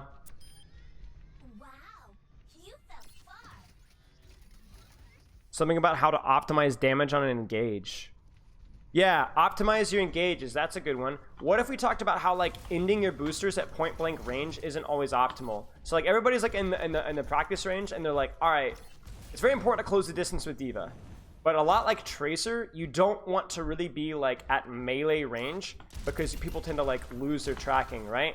So what I would recommend is Diva is like keeping like a 2 to 3 meter distance to make it easier to track, and then combo that with making sure that whenever you're about to dive or close the distance with somebody, that you don't micro missiles until you've closed the distance, so that you have more of your missiles landing. The look down away matrix bait versus on it. I mean, that's definitely a big one, right? Like you go like that. That might be another good one. So like if you dive in Ana, one of the tricks that you can do is you can like matrix and like flick that there. Molf coming out with the clutch stuff. What do you guys think? I feel like the only problem with that one Molf is it might be too niche for like 90% of divas. I don't think they're gonna be smart enough. They're just anyway. Don't get too close for tracking and combo with missiles. That's something that's like seriously useful over and over and over and over and over again. Okay. What about Doomfist? Oh, we already did Doomfist. I think baiting, like for example, if I dive in on it and I do like this here, then I can just cancel it, right? I can like E and then cancel. I think that's really good.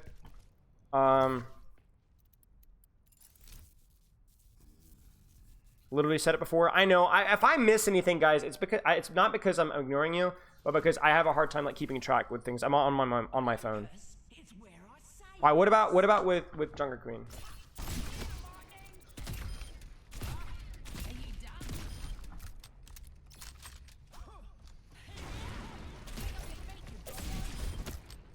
Yo, what's up, Qualify? There's a couple of ideas. We could be like, don't immediately pull your knife.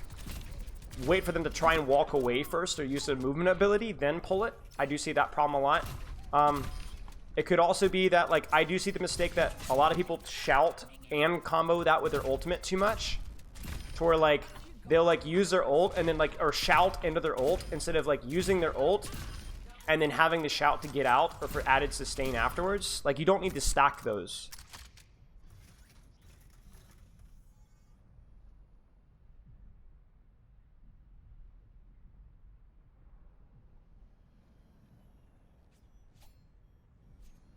Can change the direction mid-ult. That is a good one, actually.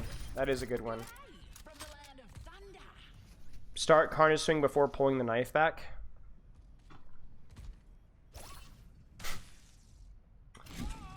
I thought he was gonna move.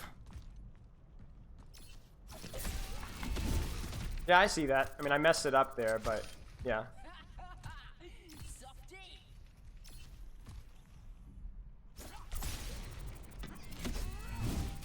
Yeah, I can see that. I mean, it's a bit of an overpull. I really like the change direction with ult. Or not immediately using shout. I think changing direction with ult is a good one. Because especially with the way the ult is being able to immediately like make a quick swap is really important.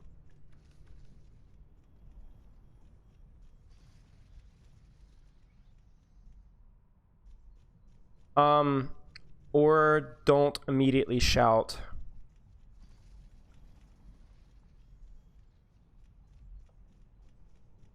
Yeah, that's good. I like that. Orisa.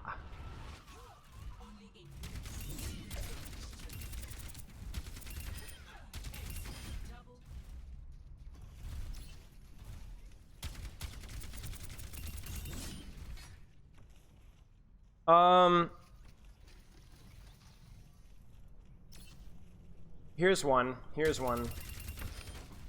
I see this mistake all the time where people channel the ultimate for too long. So okay, you guys want to see something disgusting? Don't make fun of me. This was back before they boosted ring spec to where they actually belong. I did play a decent amount of Orisa. This is not accurate, I promise you. I promise you. I played a tank that I'm even worse at Orisa at like Masters 3. But the Orisa thing is a lot of people just like greed the ultimate and then end up missing it entirely. Bro, first season was rough, man. Everybody was like in gold or plat. So for Orisa, it's like don't greed your ultimate when they have like a mobility cooldown to avoid it. Just pull it for damage. Like if I Orisa ult, like look how fast the damage ramps out here. Just let it rip. If they're gonna go behind a corner, take the 100 damage. You know what I'm saying? Finish them off afterwards. The suck is still useful. The straight up damage is still useful, and you can finish them off afterwards. Like obviously, I know the damage ramps up faster, but like it's like a just keep on gambling. You know what I'm saying? It's sometimes you end up like busting because you greeted it too far, and you could have gotten like 130, 140 damage if you just pulled it faster. Bro, I placed like gold 4 on Genji or whatever.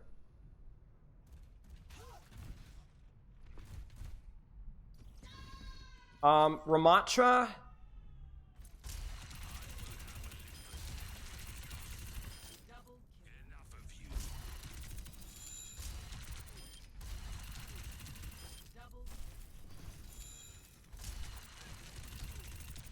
I think for me, it's like reminding them that like if you're looking to punch, if you can just use cover and hold your cooldowns, unless you're getting like really high spam damage out of your shield and E, don't just use them because like they're really good at allowing you to close the distance. For example, if I'm like a ram and I want to walk on like this guy right here, right? If I just pop Nemesis for him, maybe I take too much damage on the entry, or I have to block and I move too slow, or I get CC'd, right? But if I have like the shield here, right, and then the E, that's gonna allow me to close the distance so much easier, right?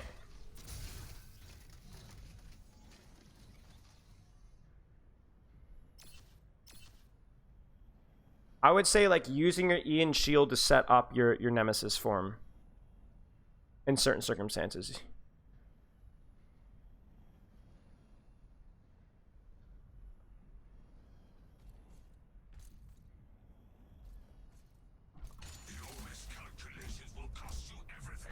Yeah, I mean, I know the extra armor gain and all that stuff, but I think it's like a lot of people just use the cooldowns, but like using it in situations when you actually want to push, like not having your shield when you want to push as ram is really sucky. Maybe Zensu. I think for most people they need to hear the other thing though. All right, what about Ryan? I mean, little tiny niche is obviously like jumping after charge, but I feel like everybody should know that by now. You're too niche? Yes, you are. You're so good that you're niche. If you are a shield, if you use E shield nemesis and can kite it really easily. No, I mean, I agree. All I'm saying is like, if there are in situations where you want to push.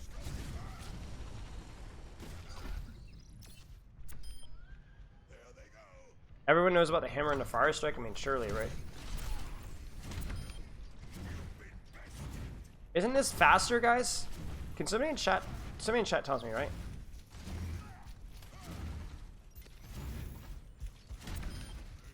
Isn't it faster?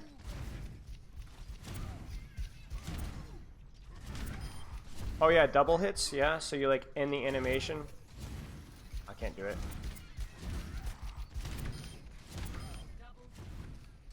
So like instead of having it in the center of my screen, I get it on the edge of my screen. 1, 2. Oh man. It's like a little faster.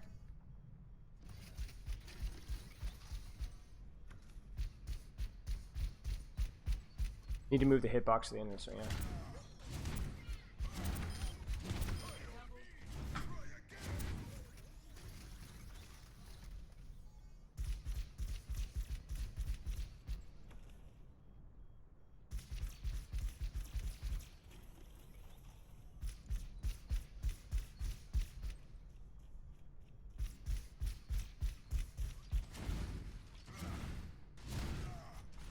Maybe it really is just the charge cancel. Like you charge and just remember I'm using that to bait cooldowns, right?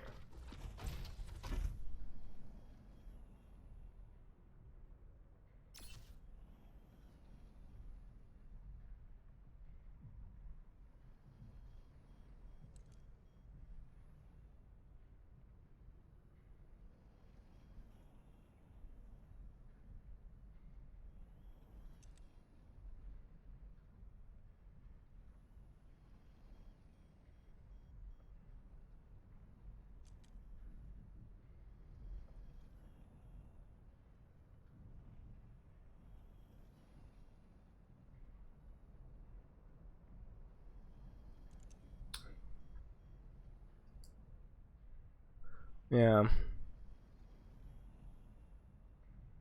Oh, yes, the left shoulder. Oh, that's it right there. I forgot about that one. I actually just coached somebody on that the other day. How have I not remembered? Left shoulder suck, right shoulder bounce, right, chat? Am I smoke?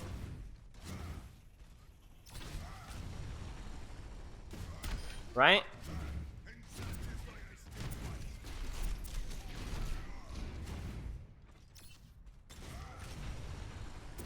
Yeah, you see? Well, I mean, I guess it doesn't matter. He dies anyway.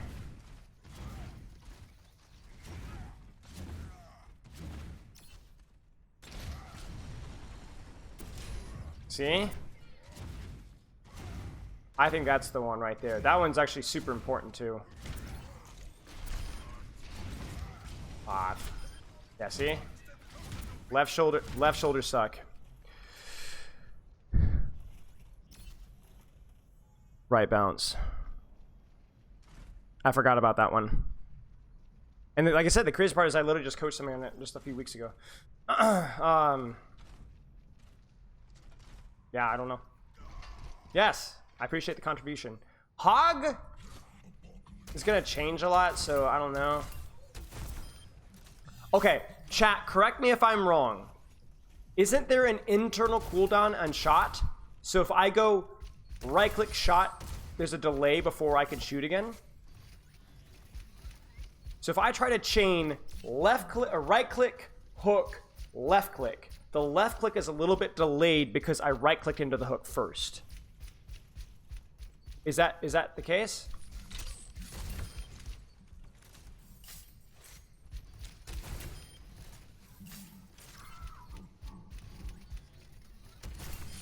Oh crap.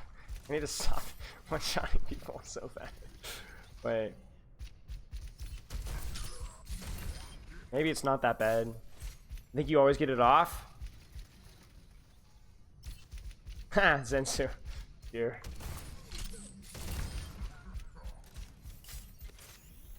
I mean, hog jump hook, yeah, that's especially good for wrecking balls.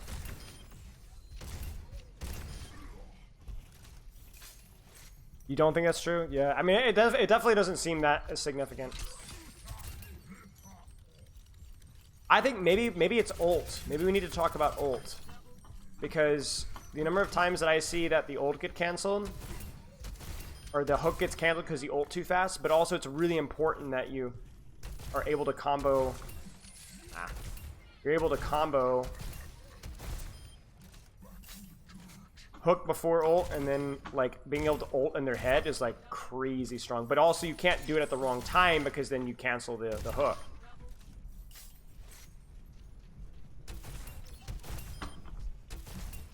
See if I can get the timing right here. Ah.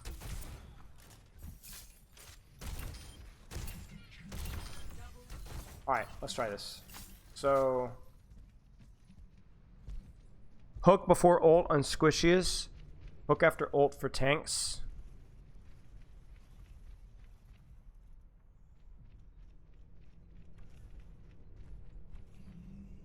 Why?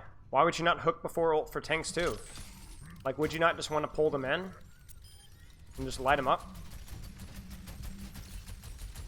Remember to use cooldowns during tanks? That's a good little one, yeah.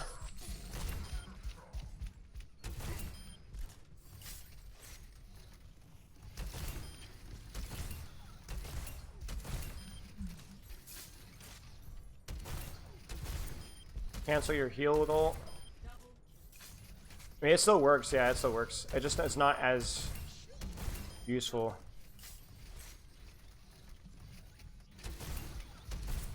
Oh, I see what you're saying. If you're already in their face, then you can ult, then hook them back in. I see. Oh my gosh. Alright, I want to yank one of these boys. I mean, that does so much damage.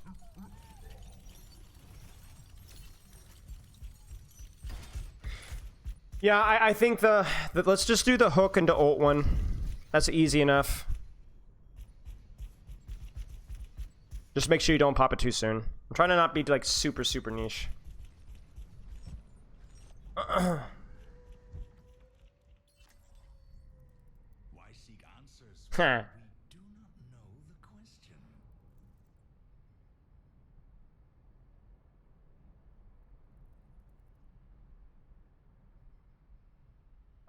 Sigma?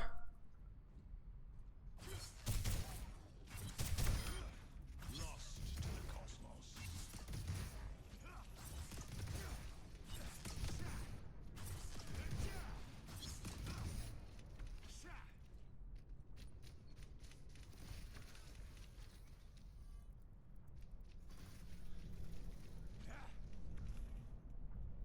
Yeah, that's a very important one in like sniper mirrors, striker, but like nobody's gonna use that in ranked. Like nobody's gonna need that in lower ranks, because that's only important to like block like hooks and rock and stuff. That's like gonna cancel. Like that's important in Sigma mirrors.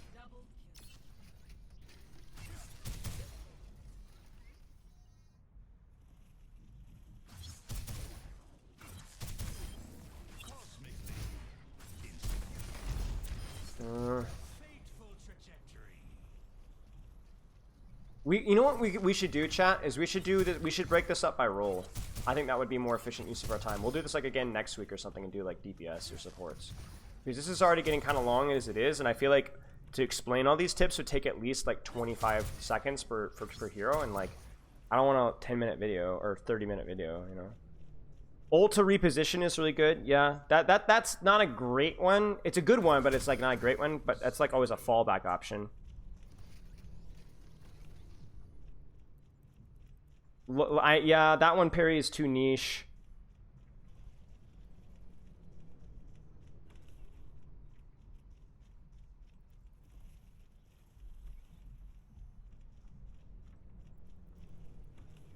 Well, Chase Dave, why not both? You know what I'm saying? We can do both.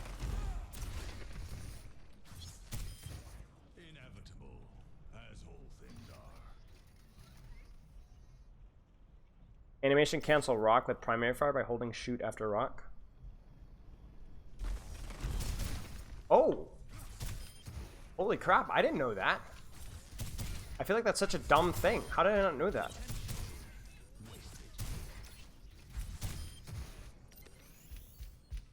Yo, watch. So the okay, time out. So this only works if you there's an internal cooldown with his mouse 1. So watch this. You can either cancel your primary fire or you can cancel your rock. So watch. Cancel my primary fire. You see, it's a little bit late with the primary fire there, but if I rock and just hold down mouse 1 without shooting primary fire, it's immediate.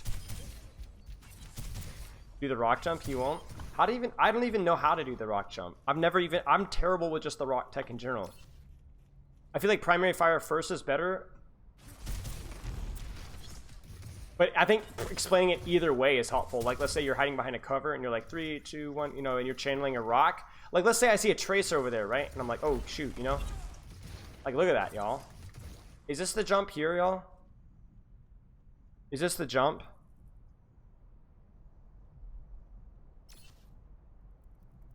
Is it the left of the bottom? Is this it here?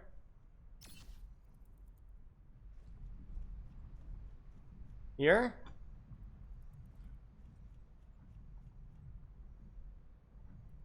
And so I don't even know how to do rock jump. I know of it. Molfig, where are you? Wait, is it the last one over here? Or is it here? 1 or 2? 1 or 2? 2? No way I can make that jump. 1 to 2. Alright. I don't even know how.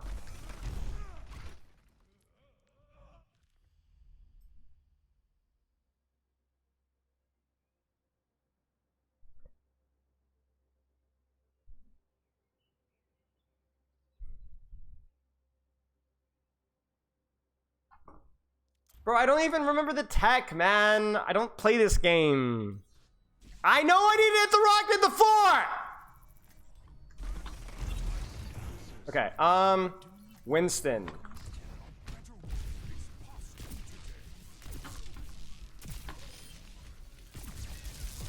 Honestly, okay, this sounds like super like lamey, but I feel like so many people don't know like the dive combo anymore.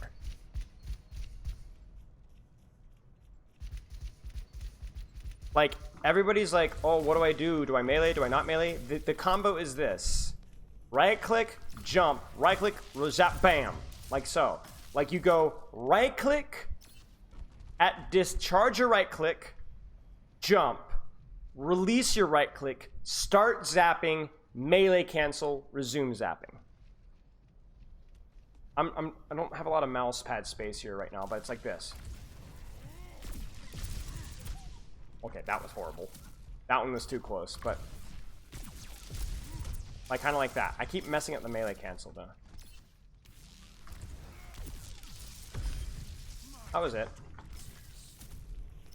Let's try this again. I'm like gonna slack my head. There you go. I keep messing up the melee though. Keep messing up the melee. Yeah, it's not even really more burst anymore because the armor damage reduction is the same across the board. It doesn't reward burst. It's just 30% anyway. Right? So the only thing is ammo conservation. Well, I know my melee is too late, but I'm mashing it down. There you go.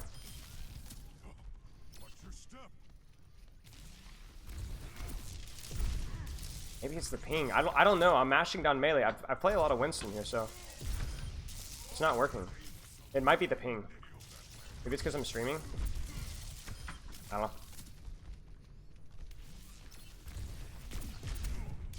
I mean, yeah. Shut up. Combo, right click. Combo is big there.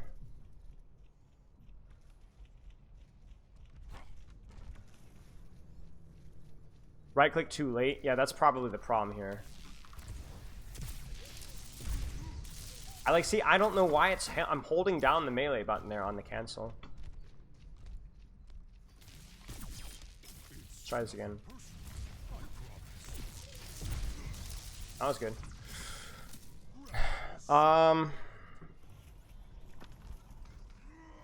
Yeah, it doesn't increase your DPS, but it does save on some ammo.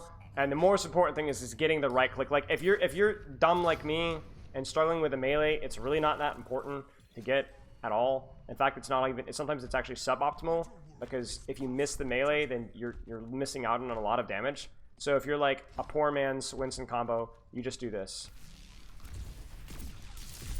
Like, that's fine right there.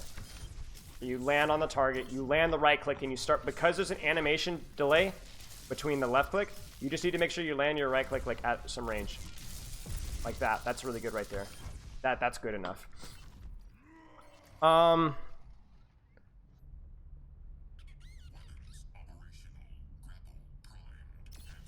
Roll through a bunch of enemies and E before slamming since it lasts a while.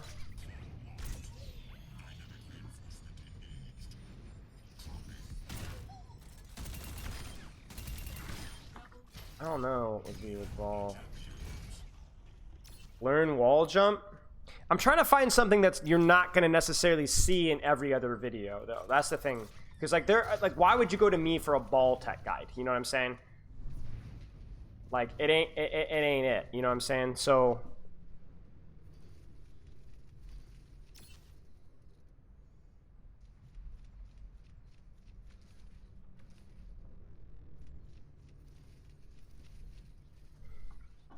yeah, the shoot before slamming might be helpful though. So like you go here and then you slam. Maybe that's a good one, because I don't see that one talked about almost ever. You know, that one's pretty helpful. So you roll, but you hit shots. But yeah.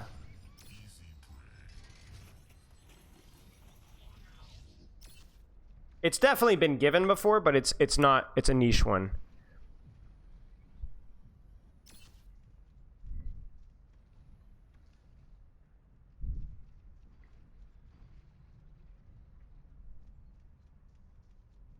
Yeah, don't hard engage immediately.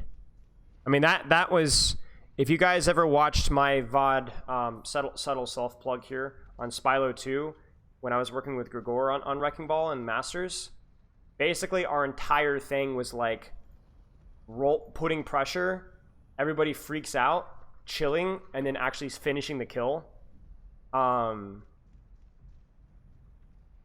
This one right here with Sombra, but we had a lot of fun. This was a really fun session, but it was basically just like going in, everyone looks at you, survive.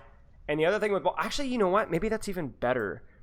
Utilize microcycles, because the other thing is, it's not just that you bait their attention and then you survive and then their attention drops and then you engage again. But the other thing about ball that really rewards that is, check it in this VOD right here. I'm trying to find a good example of it, because he got better as we did more live coaching. Well, like he'd go here, you know, he'd survive. I need to find a good example. That one he got so overwatched.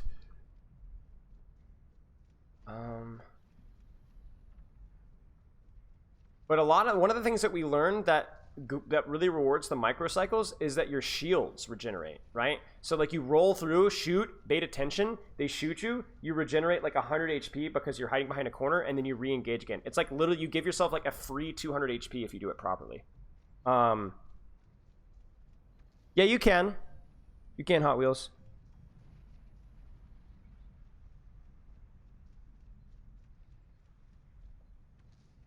Doc, I know of a few, but not enough. So I think like this example right here. Watch this. So like he goes in, baits their attention, they all turn on him. They pop Valk. He rolls out. He's down to 510 HP. He shoots Farah, but watch his HP. He's done nothing. He's just generated 100 HP by doing nothing. And then now he rolls out. You're thinking that this guy's cooked, right? Sombra's now hard chasing. Bro, they hard countered him like this entire game. It was actually pathetic. But like basically it was just like continually regenerating that 100 HP over and over again.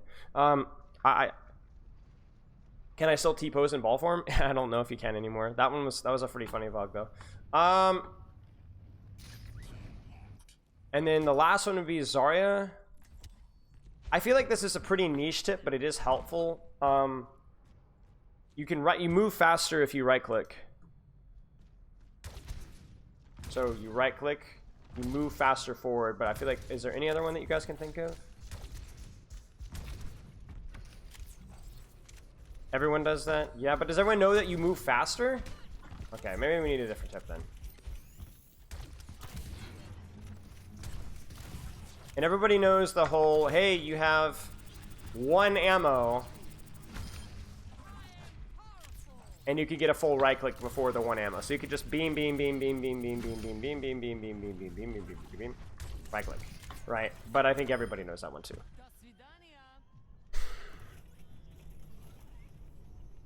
Right click when you fall off the map so the other team doesn't get ult charge, right, because of the self damage, right? Grab is the same arc as right click. I feel like everybody knows that though, right?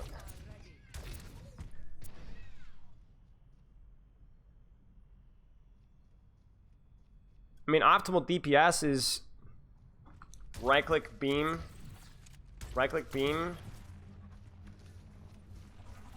right click, right? Right?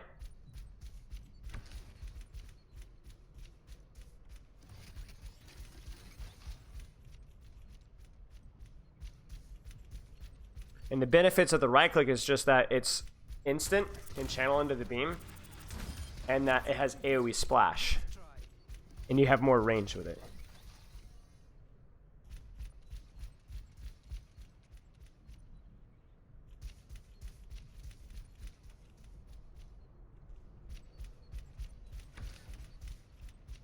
Yeah, that's a good one. It's making sure that you're actually like start to take damage before you blow bubble, even if you're doing it for charge, so that you min-max your survivability. So that like here, I pop my bubble and I can get healed up under the bubble. It's a micro tip, but it's helpful.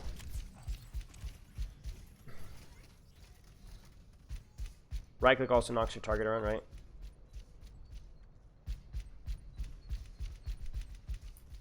I like that one. Take a little damage. Bubble over.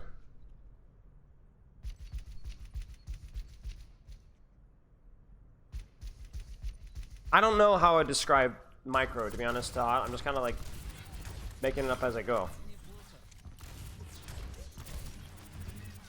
Target audience is, I mean, honestly, bronze to top 500 Grandmaster. I feel like some of these tips would be useful, some of these won't. It's just something, I'm trying to find something that's unique and tip-wise that either provide tips that are underrated or not talked about as much at all. I like the one where you're taking damage first with your bubbles first, because that also encourages the right type of playstyle for Zarya as well.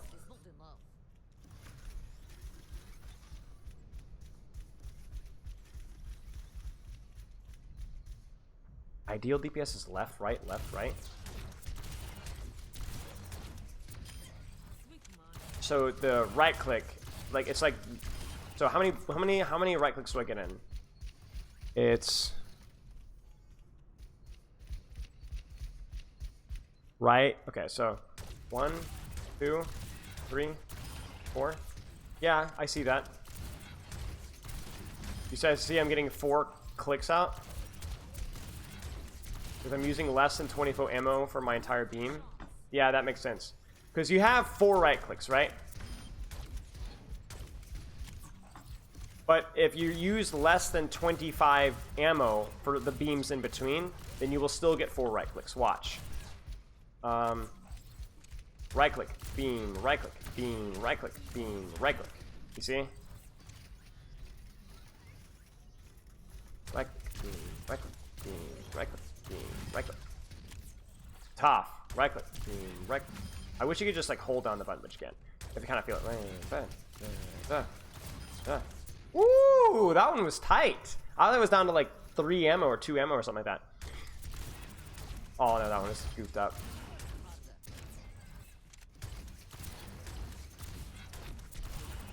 I don't know. I'm not confident about that one as much, so.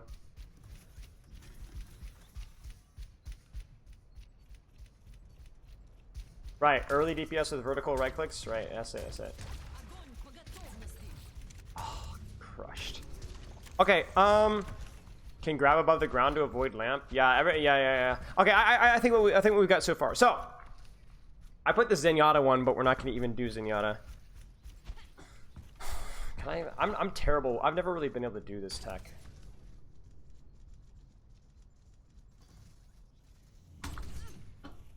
Yeah. Anyway, yeah.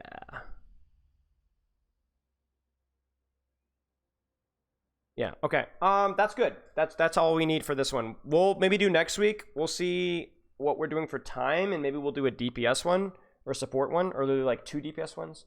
I feel like doing 2 DPS ones doesn't make any sense. But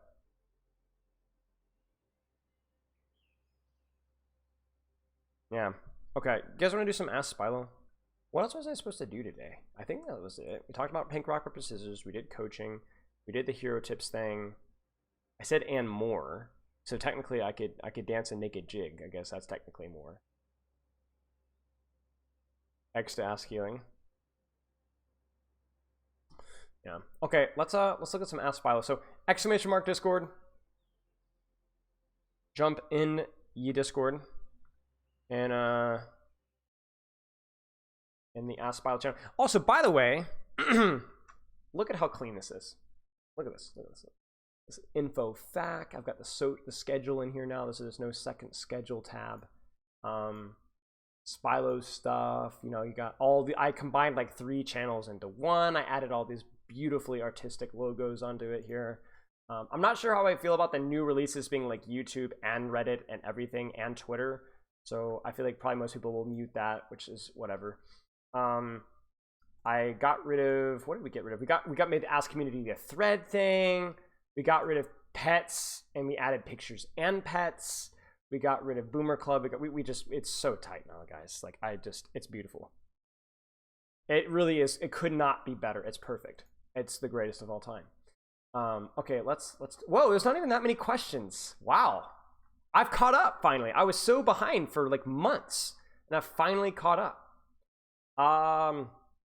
Yeah.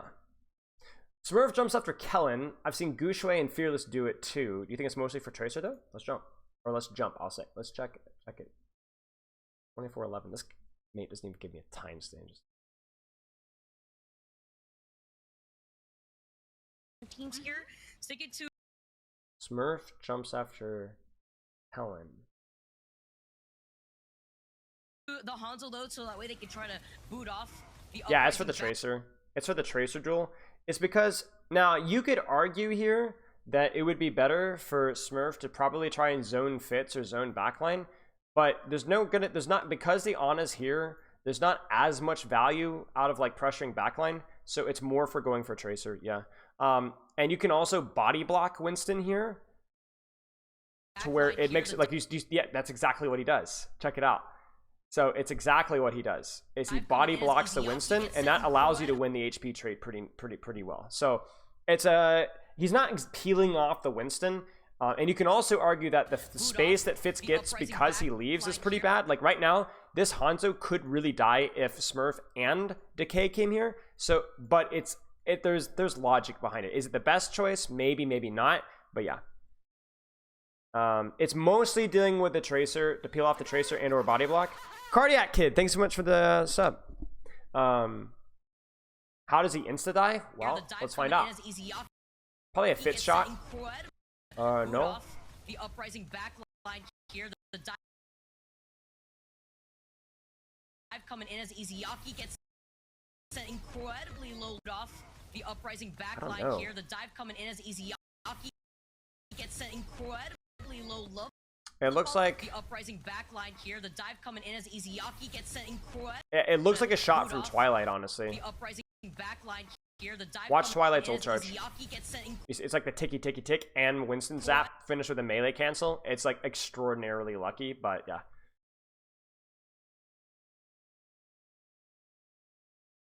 How can you hit me up with Kevster? Yeah, sure, man. Let me do that real fast.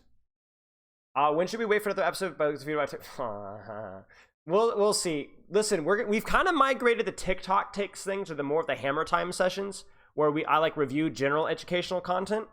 So if you ever have like any TikToks, Reddit posts, YouTube videos that you want me to review, save them up because the hammer time thing is in defunct for now, but I will move it back like probably every few weeks when we do hammer time.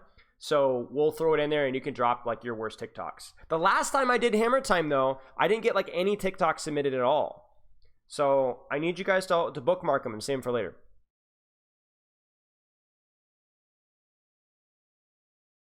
When is it worth deal damage to tank and feed their healer's ult charge? When the tank pressure is actually reasonable. Like when you feel like you're actually shooting the tanks and forcing cooldowns and baiting attention when the fight is started. Yeah. What's the optimal range and way to do Kiriko's Sombra? Just mid-range. Just mid-range. Like too long, too short, it's gonna be too hard for you to track. And then too long is too easy for her to like dunk you and you don't do enough damage. Same thing with other hit scan DPS. I'd find like a mid-ish range. I think like outside of Cassidy's sticky range would be a good idea. But obviously it is a hard matchup, so yeah. Thoughts on this old masterpiece? I don't know. I'm smelling DMCA audio though. Yeah, I'm gonna turn this down. Almost. I'll sing it to you guys. West Virginia. Moon Mountain, Shenandoah River, life is older, older than a tree. Oh, it's goats. Focus discords, grab the squishies, no more deeps. I remember this. I forgot about this. I hear in ladder that it's cool to try a bunch. Just a gentle reminder, don't let anybody gaslight you. Goats was the single-handed worst balance / meta in the history of Overwatch, and it's not even close. It made more people quit the game, wait, what? Than any other meta or hero or balance. Single-handedly. Single-handedly. Is Spilo moving to Street Fighter? IRL, yes. Thoughts on MM Apex Siege? So I read about this. I don't really have any thoughts on this. This is more corporate stuff. This is what happens when there's like a miscommunication. People are clowning on Alpha, and it is pretty a bad look where they basically preseason were promised something and then this that was delivered differently, and there was like a typo and it was a big mess. There's no real thoughts that I have here. I don't really have any takes. I don't know. You just have to handle it and try to not make that mistake ever again. Is it better to go really fast with nanoblading or to go a bit slower at times to try and burn time off the clock? I know for a fact the enemies won't be able to kill me. I don't think it matters. Win the fight. If you're thinking, I don't want to kill them with my nanoblade too fast because I could waste an extra 2 or 3 seconds off of their spawn timers if I waited, just kill them. It's just kill them. Just kill them. If you're thinking that deep, then the answer is stop thinking that deep. Just kill them. What's the Spilo Mercy take? Would you say she needs a rework? For me, she feels like a quality of life change to hit skin here. I was like, okay, so there's 2 problems with Mercy. One is her design as a support, which is pocket a DPS and make that DPS unkillable, which is a really frustrating thing to deal with. It's not necessarily an OP thing. People tend to equate like frustrating with OP, and that's not really the case. What it is it's when a X DPS has X pocket, it's kind of almost impossible to kill X target, right? And that's not a very fun game design, right? It's the same thing as Pharmacy, right? Like, you know, it's balanced because Pharmacy is 2 people, right? But it's not fun to play versus. It feels like having one hero that does nothing but latch onto another hero is a weird, frustrating thing. And then the second thing that's frustrating with Mercy is her kit. And by that, I mean Res is also a frustrating thing. Guardian Angel is a great is a very controversial but very difficult thing to balance, and honestly the Mercy community has gotten screwed over by it. She has no utility besides damage boost. Her movement is weaker and more boring than it's ever been. Her ultimate is also very boring. So it's just like there's a lot about her kit. Like I wouldn't say that like she's just, they need to find some sort of more dynamic and interesting identity with her and then make her kit reflect that. The whole design of like the triage healer about like making her heal lower HP targets more was cool in thought process because it would make you like pick whoever needed the most help and help them. But what ended up happening is it just made the one person that she targeted even more unkillable, right? So the idea was good, the execution just, it didn't work out in context, right? It leaned even more, like the whole point was to get her to spread out more, but she didn't spread out more. She locked into one target even harder though. So like I feel for both the design team and the community. Her design is just not great. There just isn't enough to her. The movement is by far the most interesting and engaging part, and yet right now it's at the weakest it's ever, or the most uninteresting that it's ever been. I do think that she needs a rework, yes. Her res is bad. I am not of the opinion that damage boost is necessarily bad, but if the damage boost is what's keeping her nailed to 1 DPS the entire game, then yes, that is bad. A support should have some sort of autonomy, at least in some way, shape, or form, or at least more flexibility, and the fact that she's always glued to one person is just bad. Any signs of a counter comp for Queen Rush? I think like Pharmacy can work. I think Ryan May Brawl can work on some maps. I've heard Ramatra does fairly well on some maps. I haven't played enough ranked or coached enough scrims on live patch to really tell you, but yeah. Something like a Pharmacy or like Arab Die would be good with like Pharmacy, Lucio, Diva kind of a stuff. Or Ball. Anything that she can't run on. How to juggle good. Practice. Chat, does anyone have a code for juggling? There's a code out there. I need to save these codes for coaching, but I always forget. There's a code out there somewhere. You could probably Google it or YouTube it and find it. But practice.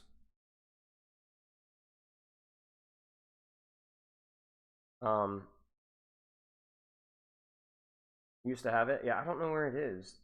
I could ask around, but remind me. Yeah, the one on Junkertown first, yeah.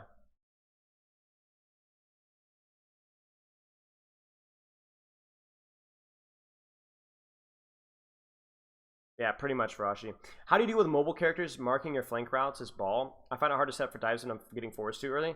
Roll right past them, take the duel. Like, one of the things that makes high-level ball players really, really good is that their ability to avoid tracers and their ability to duel tracers.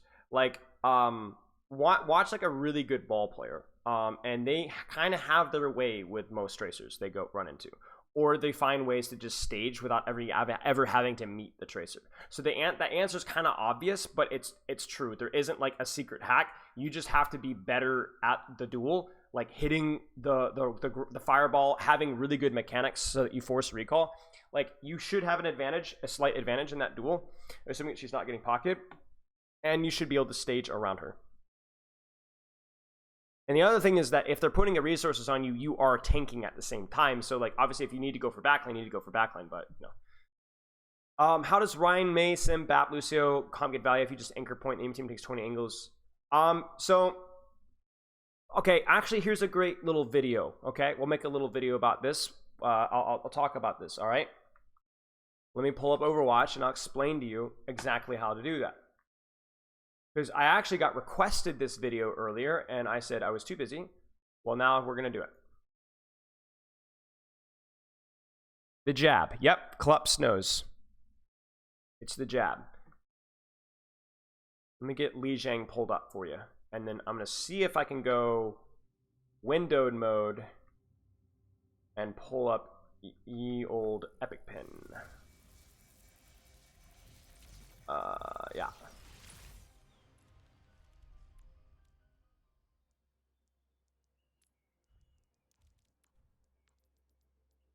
I'm praying that we get the right Li Jiang. Now arriving at Lijiang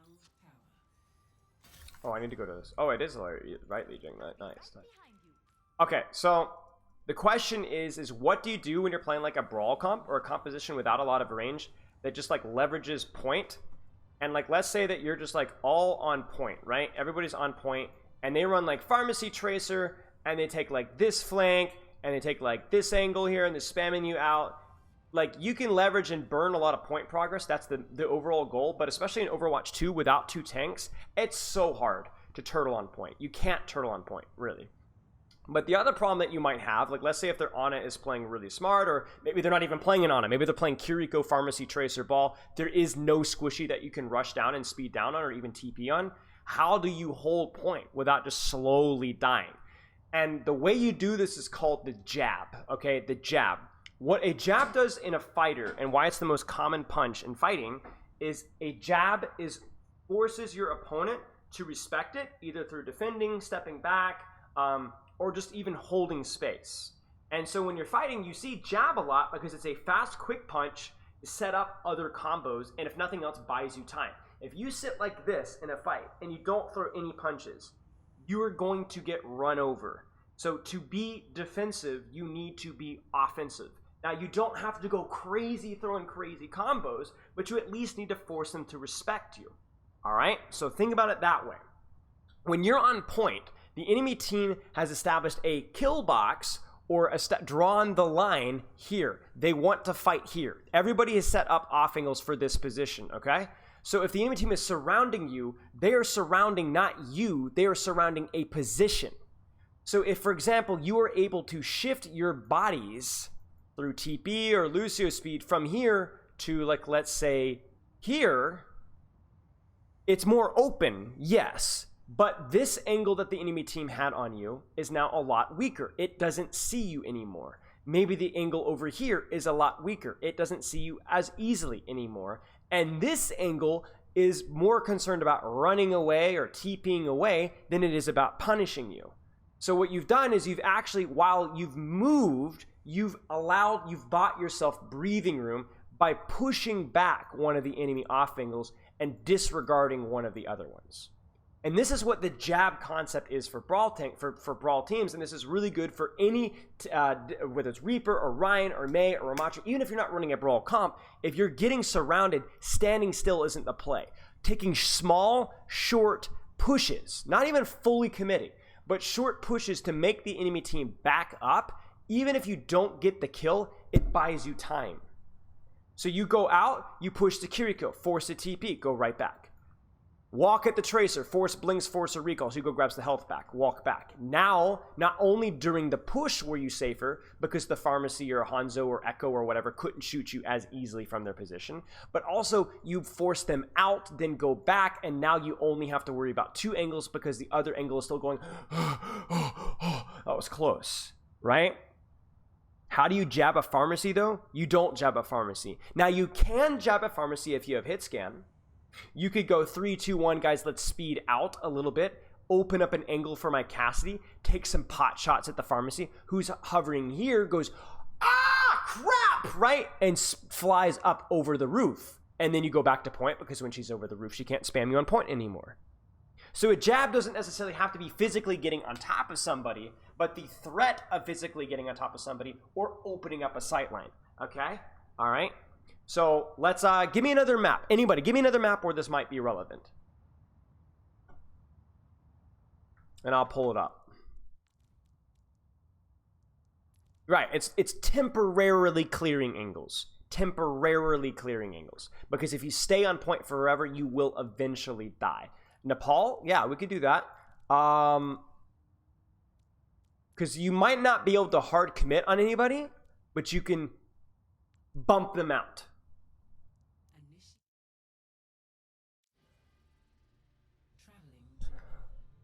Oh. This is the wrong one. Why is it? It should be alphabetical here. That's weird. I was told it was alphabetical. Village is alphabetical. It's V. Or is it not village anymore? What is it? What is it? Weird. You're good, Barry. You'll be able to go back and watch fun. So, for here, You're on village, so you are on point, right? And again, they're taking off angles here, taking off angles here, taking off angles here. If you sit on point for 6 years, you're gonna die most of the time. Now, we have seen teams that are able to turtle, but optimally, you would like to at least threaten a TP on high ground. You could even just put a freaking dry TP and nobody takes it on top of their Ana. Guess where she's gonna go? Drop and run. And now this off angle isn't shooting you on point anymore. So you've cut down in the number of targets shooting you. Push out, take an angle on the pharmacy, push them out. There you go. Tracers here, send a speed boosted Mei at her, get rid of her. Just short little jabs. The reason why I say it's a jab and not a hook is there's nothing overcommitting. It's tight, it's quick. You're not even intending to get the kill. You're just scaring them, pushing them out to buy time for you at that moment and buy time for you for the next few seconds. Now that Tracer's going to get healed and she's going to go right back. So then you're going to keep jabbing. Right? Does that make sense, chat? This is a pretty high level concept, but it is helpful for you in rank. Like, if, for example, if you're playing Ryan into a heavy spam comp or a dive comp, you might not be able to hard pin and kill somebody with a hammer, but you can pin on the Tracer, force her a couple blinks out, pin on a Sombra, force a Translocator, threaten the backline, make them look at you. It just buys you some time.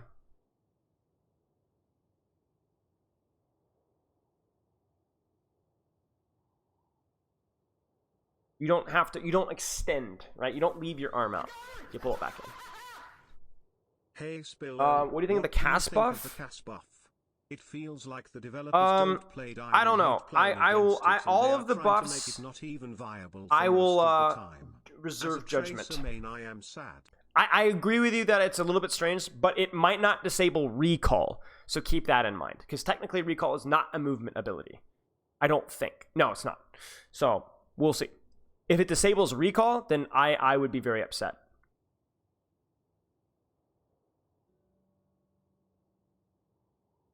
To hot, maybe, but my impression of Atlanta, that meta, was more about just soft turtling, just turtling on point and basically AFKing. In fact, I think the reason why Atlanta struggled versus Shanghai is that they didn't understand the jab well enough. I think that's why they actually struggled versus Shanghai, is because they didn't jab. I might be misremembering, but that was... You're absolutely right that that is a comp that should have been and could have been jabbing.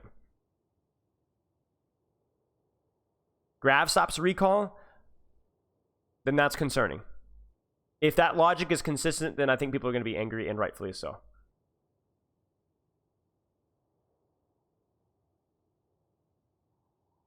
I know that Atlanta failed to jab versus Shanghai, but you might be right that they jab versus other teams. I don't remember. We could both be right.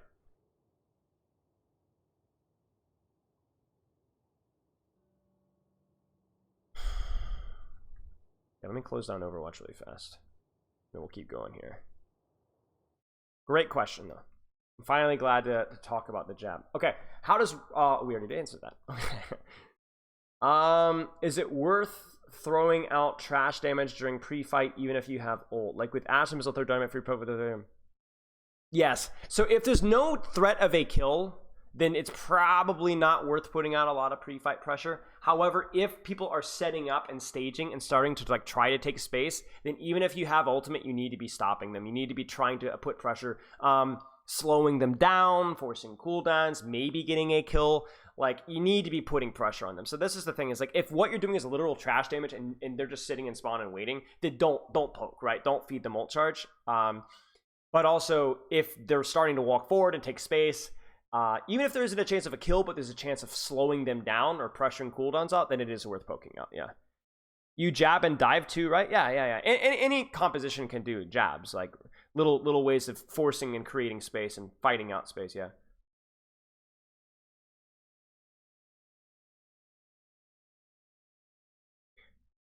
Yeah. It's easier to deal with a jab, yeah. The jab to me is just objectively a good thing to do, even if they know it's coming.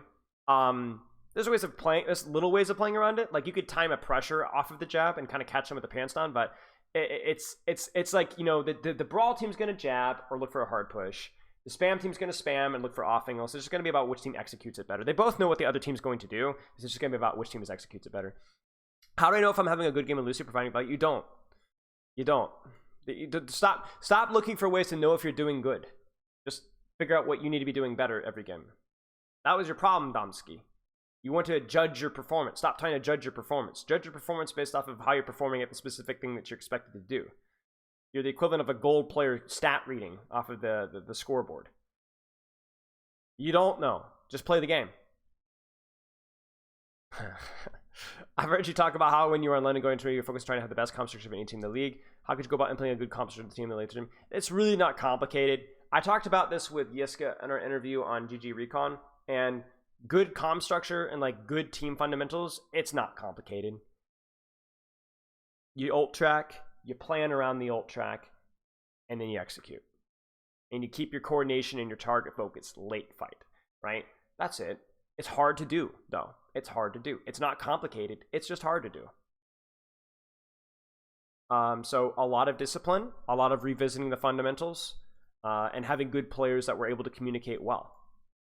But there isn't anything fancy. What you think good comp structure needs to be and how you get there, you're right, but are going to go out and do it. For example, this is the equivalent of like asking me, how do I get in shape? You know how to get in shape. Maybe you don't know all the tiny little details, but they're not that important. You have the general idea. So, you know. Any advice on how to self-reflect efficiently during a game? I think one of the biggest things that I've been pushing for really since I've come back from London that I have developed in my own coaching is the importance of the pre-fight. In terms of deciding what your role is, reminding yourself of your goals, how to position, what you need to be expecting. So self-reflection should really be something that you get in the habit between each fight when there is more downtime and there's more cognitive space to actually think about what you need to be thinking about.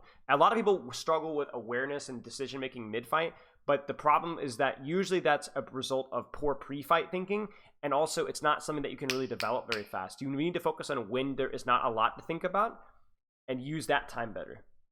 One of the first VOD reviews that I did coming back was I think Masters Tracer player, where we were talking about his tunnel vision, and the answer was he was tunnel vision. He was like losing his awareness because when he had downtime, he wasn't thinking, and that's the key thing right there. I assume that I'm saying your question correctly. I might be wrong though. What should have Boston done differently to secure the push map when in the last few minutes against Atlanta it looked entirely winnable? I don't remember. I mean, I guess I got a few minutes, so we can take a look if you want.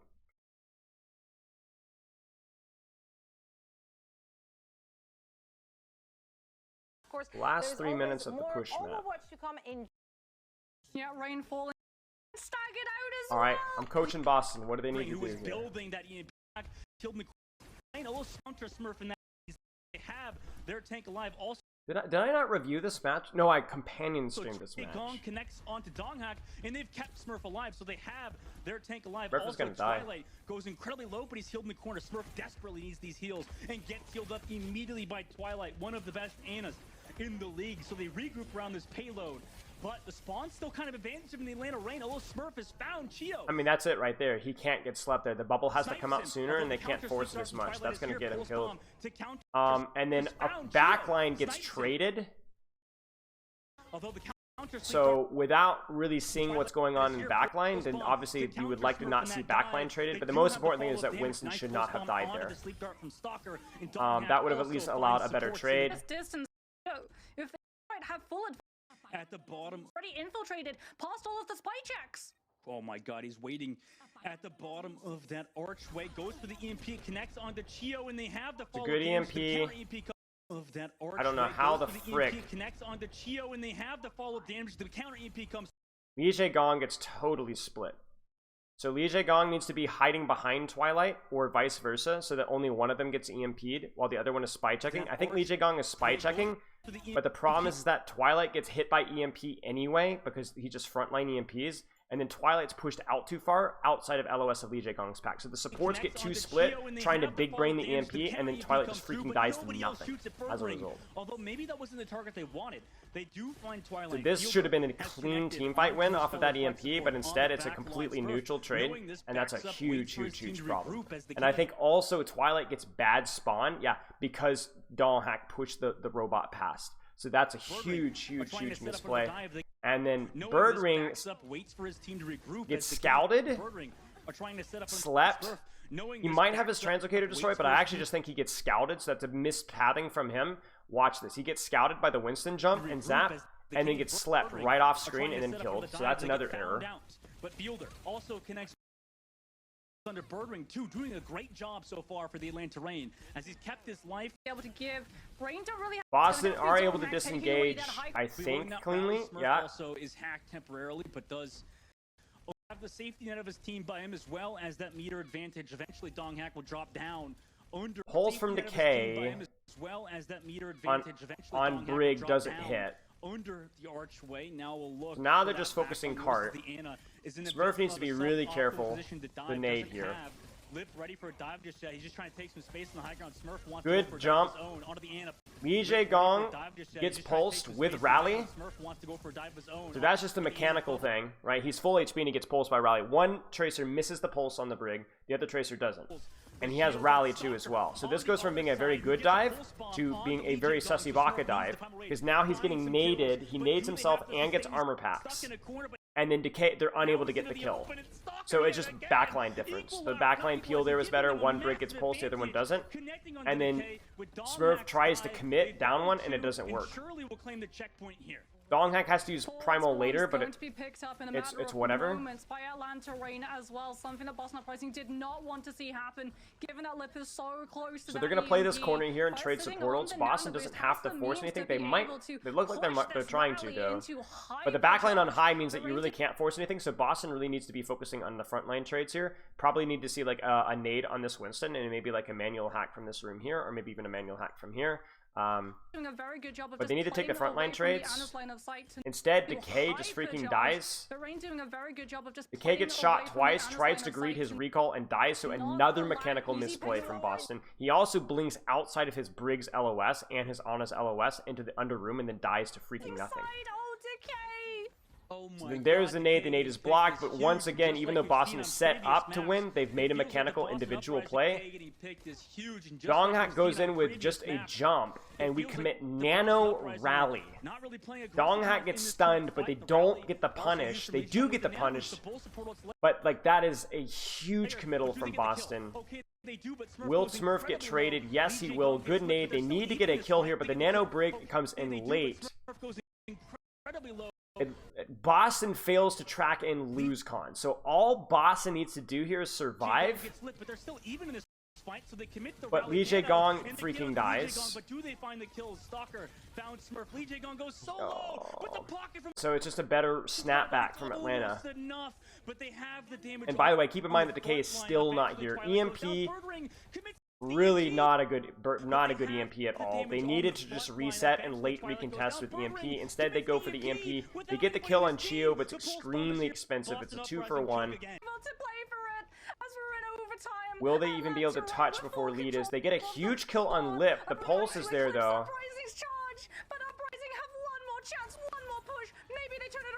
They really need to get a DPS kill here. They really need to get a DPS kill here. They do not have any damage to kill Donghack. They don't have the damage to kill Donghack. They're unable to get anything on any of the DPS. They get the they get the kill on the Ana, but Li Gong just freaking dies. Does he get naded? No, he just dies. I think he commits off of the dive there, and then maybe overextends. And then Smurf dies. Yeah, that's it.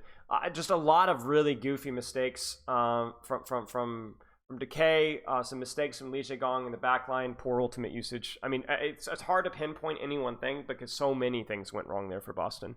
Could he have reset with 5 seconds left? Yeah, absolutely could have reset with 5 seconds left. I mean, look, they recontested.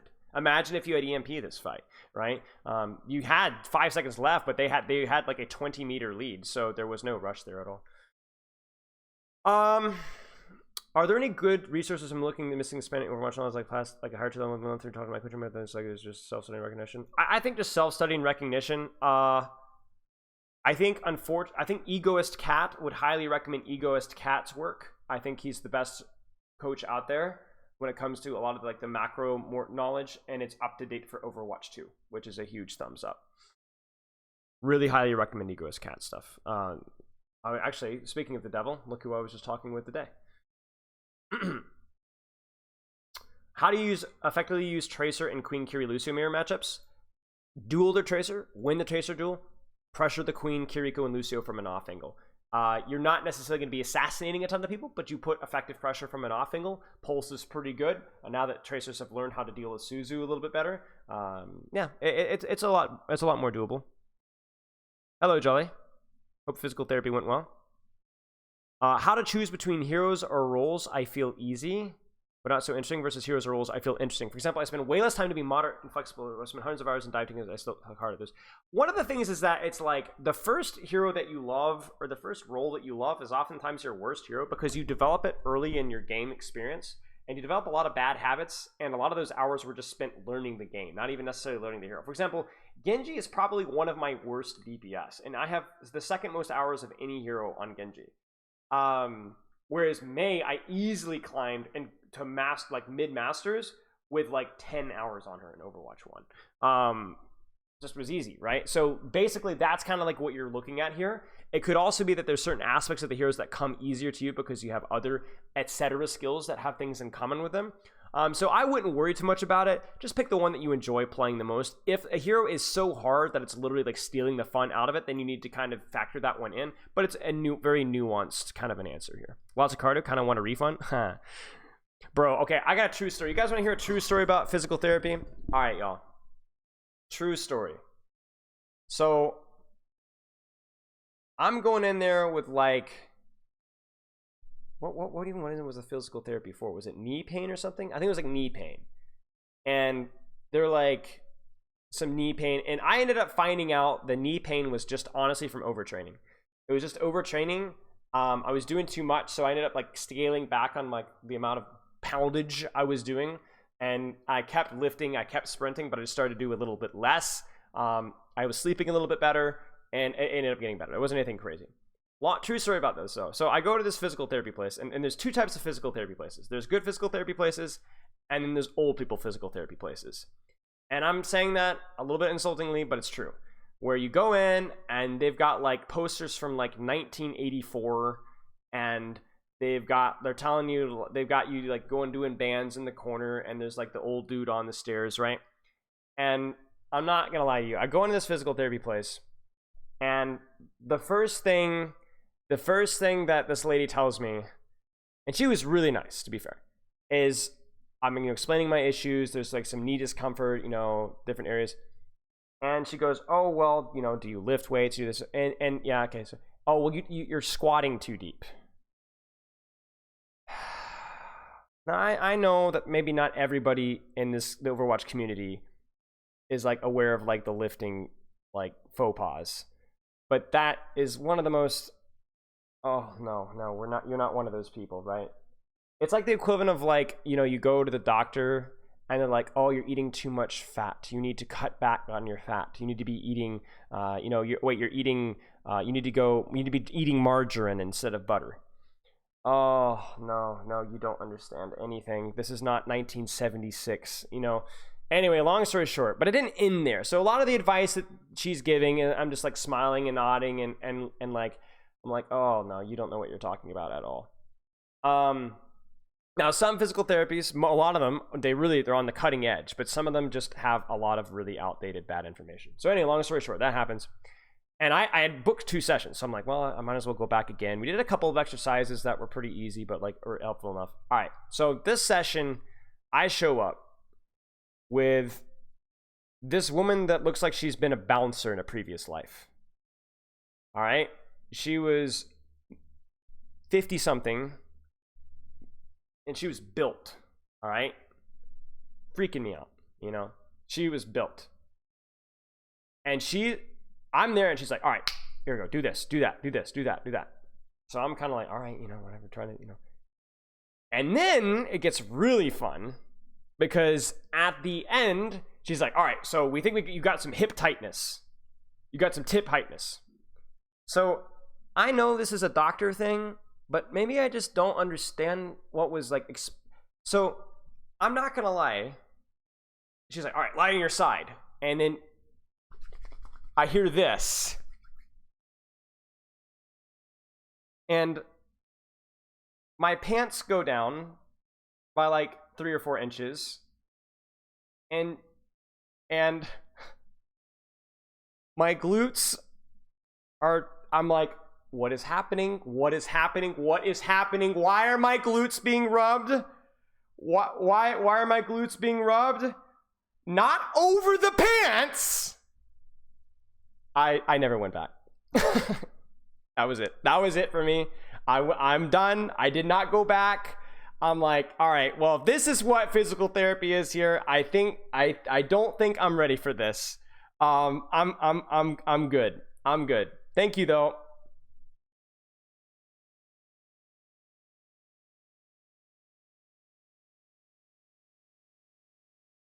Yeah, so I think it was, I mean, it was a genuine thing, hip pain, tightness, but I was like, yeah, that's a little too close to the doctor thing. Yeah, so I'm good. Thank you. So anyway, I found another physical therapist, and they ended up being a lot more knowledgeable about, you know, dealing with things. Because the problem is that I end up going to a lot of physical therapists where like they're used to dealing with like the decrepit, but for me it was like I was an athlete. I trained like an athlete with the sprinting and the heavy lifting and then the sports. And so like I needed somebody that had more experience in that. And so, you know, your mileage may vary. Yeah. I think squat depth is like, yeah, no, I agree, Momo. I don't think it was intentional, but yeah. The squat depth thing is a complicated issue. It's a complicated issue. But I think painting with a broad brush either way form is, yeah, sports therapists usually better, and that's what I discovered, right? That's what I discovered. So, but yes, long story short, I hope your physical therapy was good. Hey, Alice, appreciate it. No, I agree, Chris. I think right now, especially right now, we're in like maybe I'm being a little bit facetious here, but it feels like we're in a renaissance of like health right now in terms of like exercise and diet. You have to be careful because there's a lot of like super hot takes that are flying around right now, but a lot of like our understanding of stuff is changing. Thank you for the posture check. Like in regards to like fat and sugar and exercise and sleep and like, so the problem is that there's a lot of people out there that are going to tell you that you need to be eating carnivore and taking ice baths, and a lot of people I think take a good thing and dial it to 100. My philosophy with health and like eating and exercise is, when in doubt, go with your gut. Is carnivore the best thing for you? I don't think so. I think carnivore is probably bad for the majority of the population. Is there some people that would benefit from it? Yes. However, I do think that eating good grass-fed meat is good for you. I think that's good for most people. Now people are like, oh, vegetables are terrible for you, all the things. Is there some truth to that? Maybe, but I also think that that's probably way over-exaggerated. Dude, I remember 10 years ago, maybe 10, 15 years ago, people were saying stop eating fruit. There's too much sugar in fruit.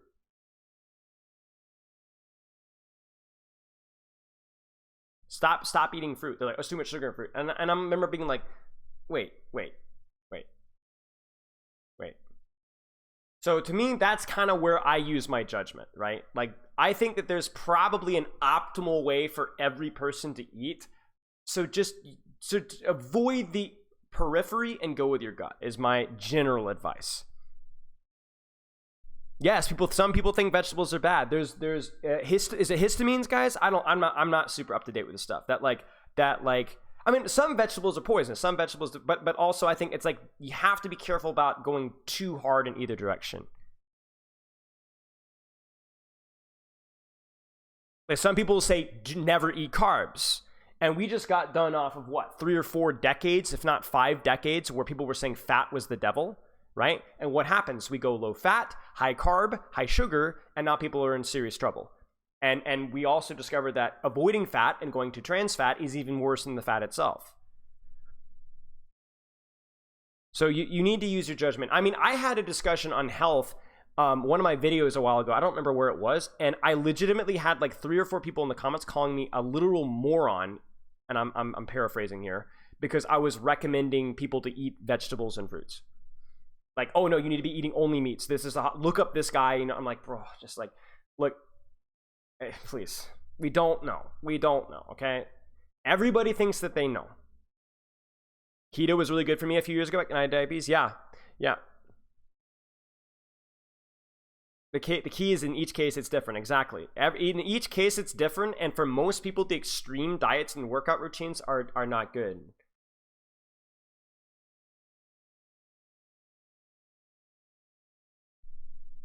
Like, to me it's like, limit your portions, eat as close to real food as you possibly can. A little bit of meat, a little bit of fruit, a little bit of vegetables. Cut down in sugar, you know, try and be active to some way, shape, or form, whether it's lifting weights or taking a walk or playing sports or, you know, doing a cardio, yoga, whatever. But be active, eat as close to real food as possible, and don't eat too much of it, and you're already better than the majority of the population. Liver King, I don't like Liver King. But like, that's the kind of things that for me, right?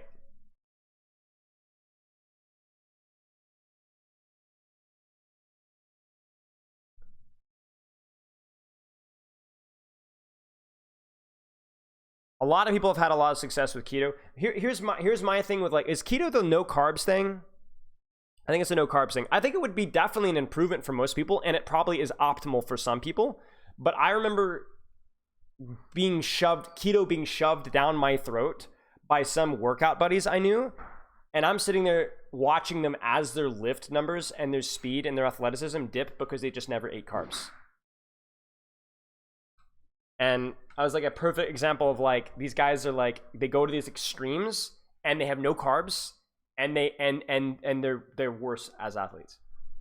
So is keto going to be good for people that aren't super physically active? For a lot of people, probably, yeah.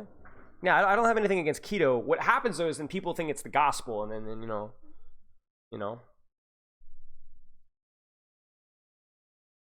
I think you got to be really careful. You know, it's the same thing like vegan and vegetarian, right? I think a lot of people who are vegan and vegetarian do it more for like ethical reasons, which I respect. But for like health reasons, I think if you're eating vegetarian, you're probably eating healthier than the average person, but that doesn't make that vegetarian is better than a balanced diet.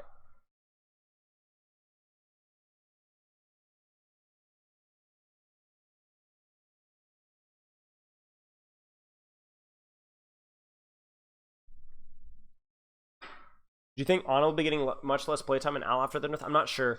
It's always like little adjustments shift the whole meta sometimes, because one hero becomes slightly more powerful, and then, for example, if Junker Queen becomes meta and Al, you won't see Anna because Anna doesn't pair well with Junker Queen. It's not because Anna necessarily is trash, it's just that in proportion to the meta, she's trash. Thank you, he said the thing. What did I say? What did I say?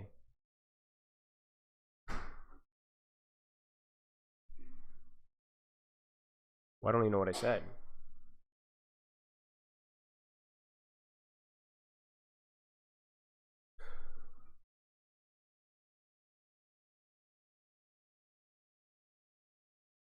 I was really into healthy eating, and I still eat healthy, but honestly, going down that rabbit hole can be overwhelming. Oh, 100%. That's why you have to use your judgment, because like right now, bro, I had a friend of mine who was like swearing up and down that you need to stop eating food cooked at high temperatures. And I looked at the research and it looked legitimate enough, but I was like at the point where I'm like, I can't do that right now. I will let the science sit out, and maybe we'll cross that road at some point in the future, but I can't do that right now. I'm too busy. That's too much for me right now. There's so much information out there, you just have to pick and choose your battles. Because the ironic thing is then if you get obsessed with it, then you start stressing over it, and then the irony is that it's less healthy to worry about it too much. You know what I'm saying? Oh, Jolly Rat Time, gotcha. So you have to focus on like the big pictures or what's most important for you. And I will say that it does get easier over time. Like I eat a ridiculously healthy diet. Like ridiculously healthy diet. Almost never have sugar, never have anything processed. The worst thing I touch is like once every other week or once a week, I'll touch an organic bag of corn chips. And I'm not even joking, right? And I'm not bragging about that, but it took a long time to get there. Because you miss a lot of foods, right? You gotta like let your taste buds change. Like I don't even crave sugar 99% of the time. I don't eat out almost ever. No, almost ever. And when I do, I'm very specific about what I eat. But it's not a stressful thing to me anymore. I don't even want foods that I would have eaten as a teenager. It's a preference for me at this point in time. So, but it took me a long time to get there. It took me a long time to get there. I mean, I've been working. I grew up in a healthy household, which gave me a huge advantage. I also enjoy a lot of activities that reward activity, which is also a big advantage for me. So I'm fortunate in that respect. But even then, it still took me at least 10 years to get to where I am now.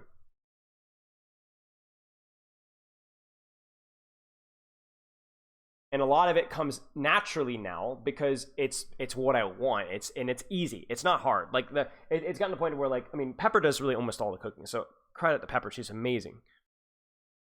But it's easy, right? Like for me, it's like I don't have to overthink things. You kind of get in the routine. Stuff starts to come easier. It's like anything else. You get used to it, you know. Alice. But that's the thing, is like you don't necessarily need to feel guilty about it, right? Like I came to the point to where it was like my weak thing is like pizza or like all natural organic nachos things, and occasionally I would do ice cream. I haven't done that in a long time. And I would feel like super gross about eating that stuff, but like the thing is like it's small. There's nothing wrong with eating a pizza. Is not going to kill you. Eat the pizza. Just build better small habits, right? It's way more important to build like small sustainable things than it is to like go hard. Like the number one mistake that I see from people when it comes to like health and fitness is that they try to do too much too fast. It's the equivalent of like these bronze players that want coaching or silver or gold, and they're like, I want to go to Overwatch. Like, you know, like whoa. We're not going to start you off with training 3 to 4 hours a day. Yeah, it's exactly like Overwatch. Yeah. So just find something and you need to find something that, not to be corny, but you want to try and find something that's easy. Really, like when the first thing that I would say, if you're trying to like improve your health, don't try to eat Brussels sprouts. What's your favorite fruit? Your favorite vegetable? Your favorite healthy meal? Like the thing that you really actually enjoy unironically eating, and eat more of that and less of something else. And even if it's just a little bit, you know, or what is a sport? Like when people ask me, how do I get in shape? Well, do you like running? No. Do you like jogging? Do you like biking? Do you like yoga? Do you like weightlifting? Do you like sports? Is there a sports activity you can get into? Is there a local ultimate frisbee? Is there a swim club? Like you need to find, or do you like dancing? You're like, find something it makes it easy to work out, right? And then do it for a small quantity to where it's not something that you dread. And that took me a long time to learn myself, right? I did not love working out. My wife is crazy. She loves working out. I don't love working out that much. I didn't love working out for a long time. It's only in like the last year and a half, 2 years, that I've really applied myself to find out what I enjoyed about training. And the last year specifically, I've actually really enjoyed working out.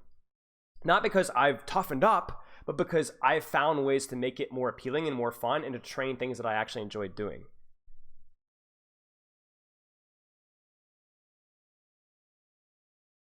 Like a lot of people are like, oh, I got to go to the gym. Why? Buy a set of dumbbells. Do some curls, shoulder press, and push-ups 3 times a week for 10 minutes. You know what I'm saying?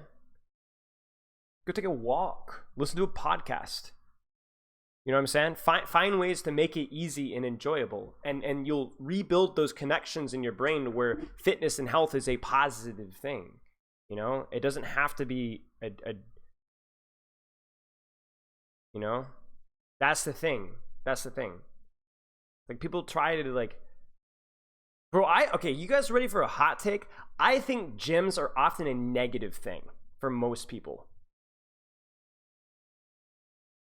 That's true, Varashi. But I think for most people, actually because gym involves driving to a location, dressing up, performing in front of other people, even if they're not actually paying attention. They never really are, but in your mind, and then driving all the way back and paying a membership. I feel like if people found more ways to make fitness simpler and easier and more accessible, it would be better for most people. Bro, I've had a gym membership twice, And it was like the least motivated I've ever been to working out.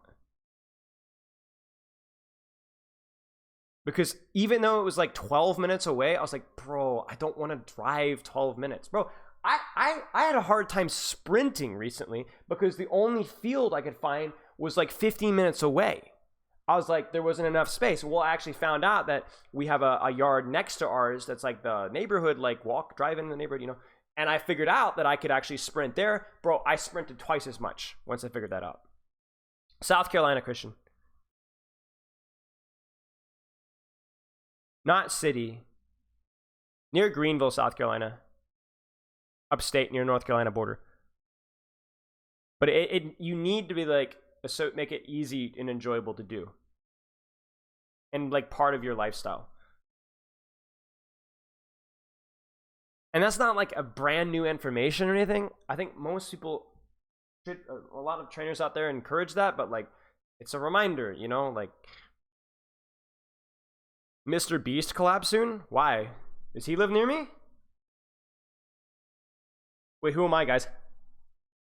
Practicing my Mr. Beast impression.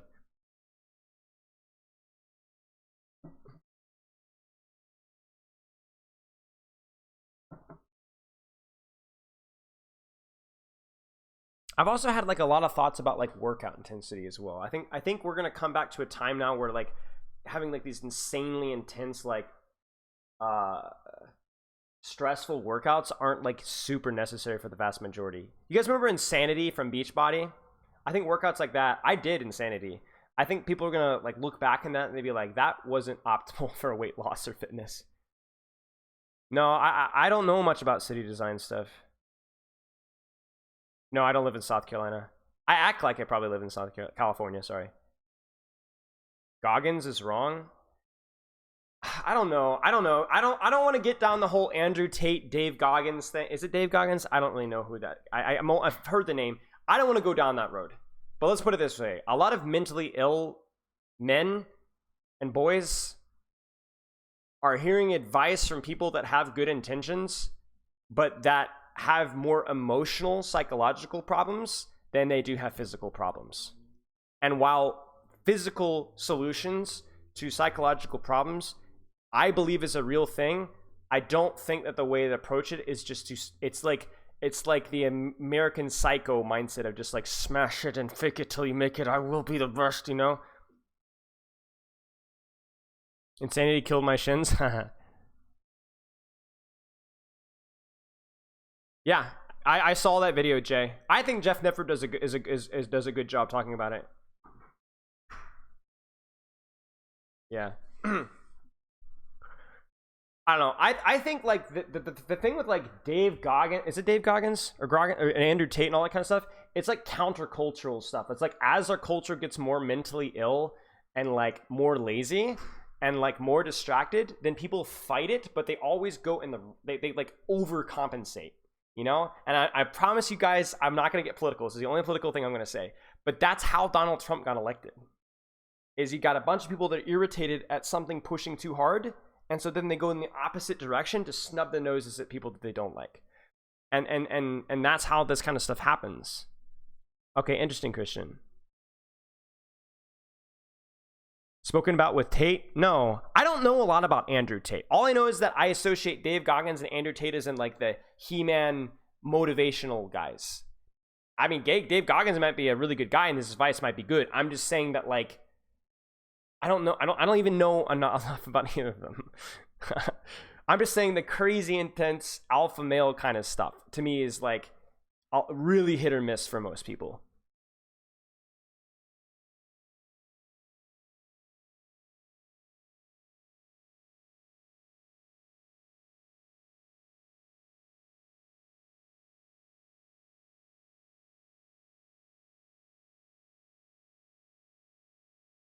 Yeah, okay, good to know, Red Knight. Well then don't group up the same then, I guess. But yeah.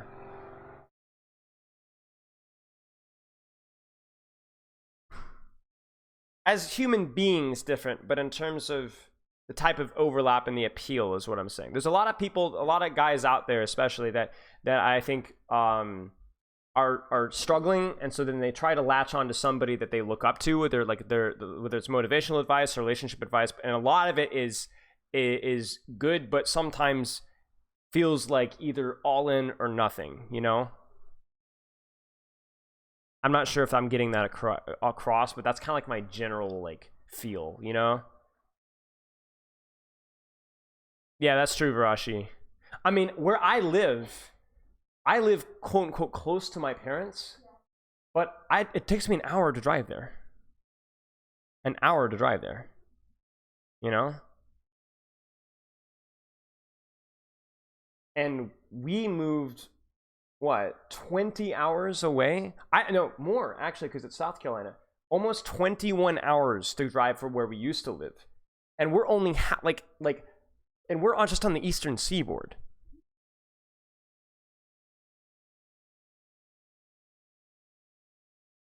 America's huge. I think, what is it? Like, how big is the UK? It's like 6 hours to drive across from toe to toe, something like that. Somewhere around there, right? That's an entire country. It's huge. Yeah, it's big. Like, you have to have a car in America. You have to.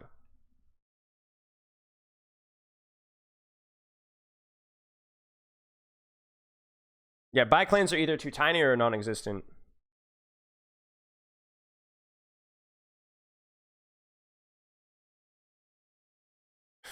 Yeah, anyway.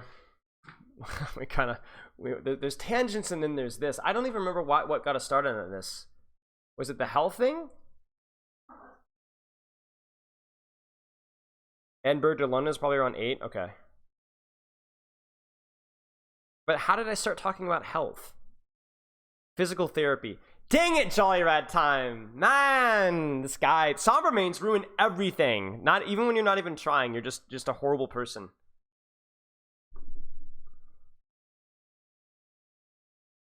Yeah. Well, that's something I like a lot. I enjoy. It's fun. TLDR is don't be overwhelmed. Make a small adjustment. Stick with it. That's good enough. You do suck again, yes. Yeah, we tangented. Oh, by the way, I closed Hammer Time here. But this was a good video, I thought, from Cager. I said I'd promo it, but I'm not gonna Hammer Time it because it was something I wanted to watch on my own time. But I thought it was pretty good if you guys are interested. As all Samba players do. Yeah. Okay, chat. Let's find somebody to raid.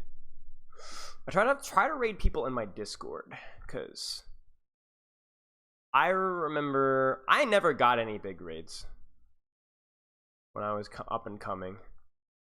And I always felt like I had some decent coaching stuff. Maybe I wasn't the best streamer, but I tried really hard, and I never got any good raids. So I'm always trying to, like, give other people the opportunities that I never got. See if there's anybody to raid here. Let's see if anybody's streaming.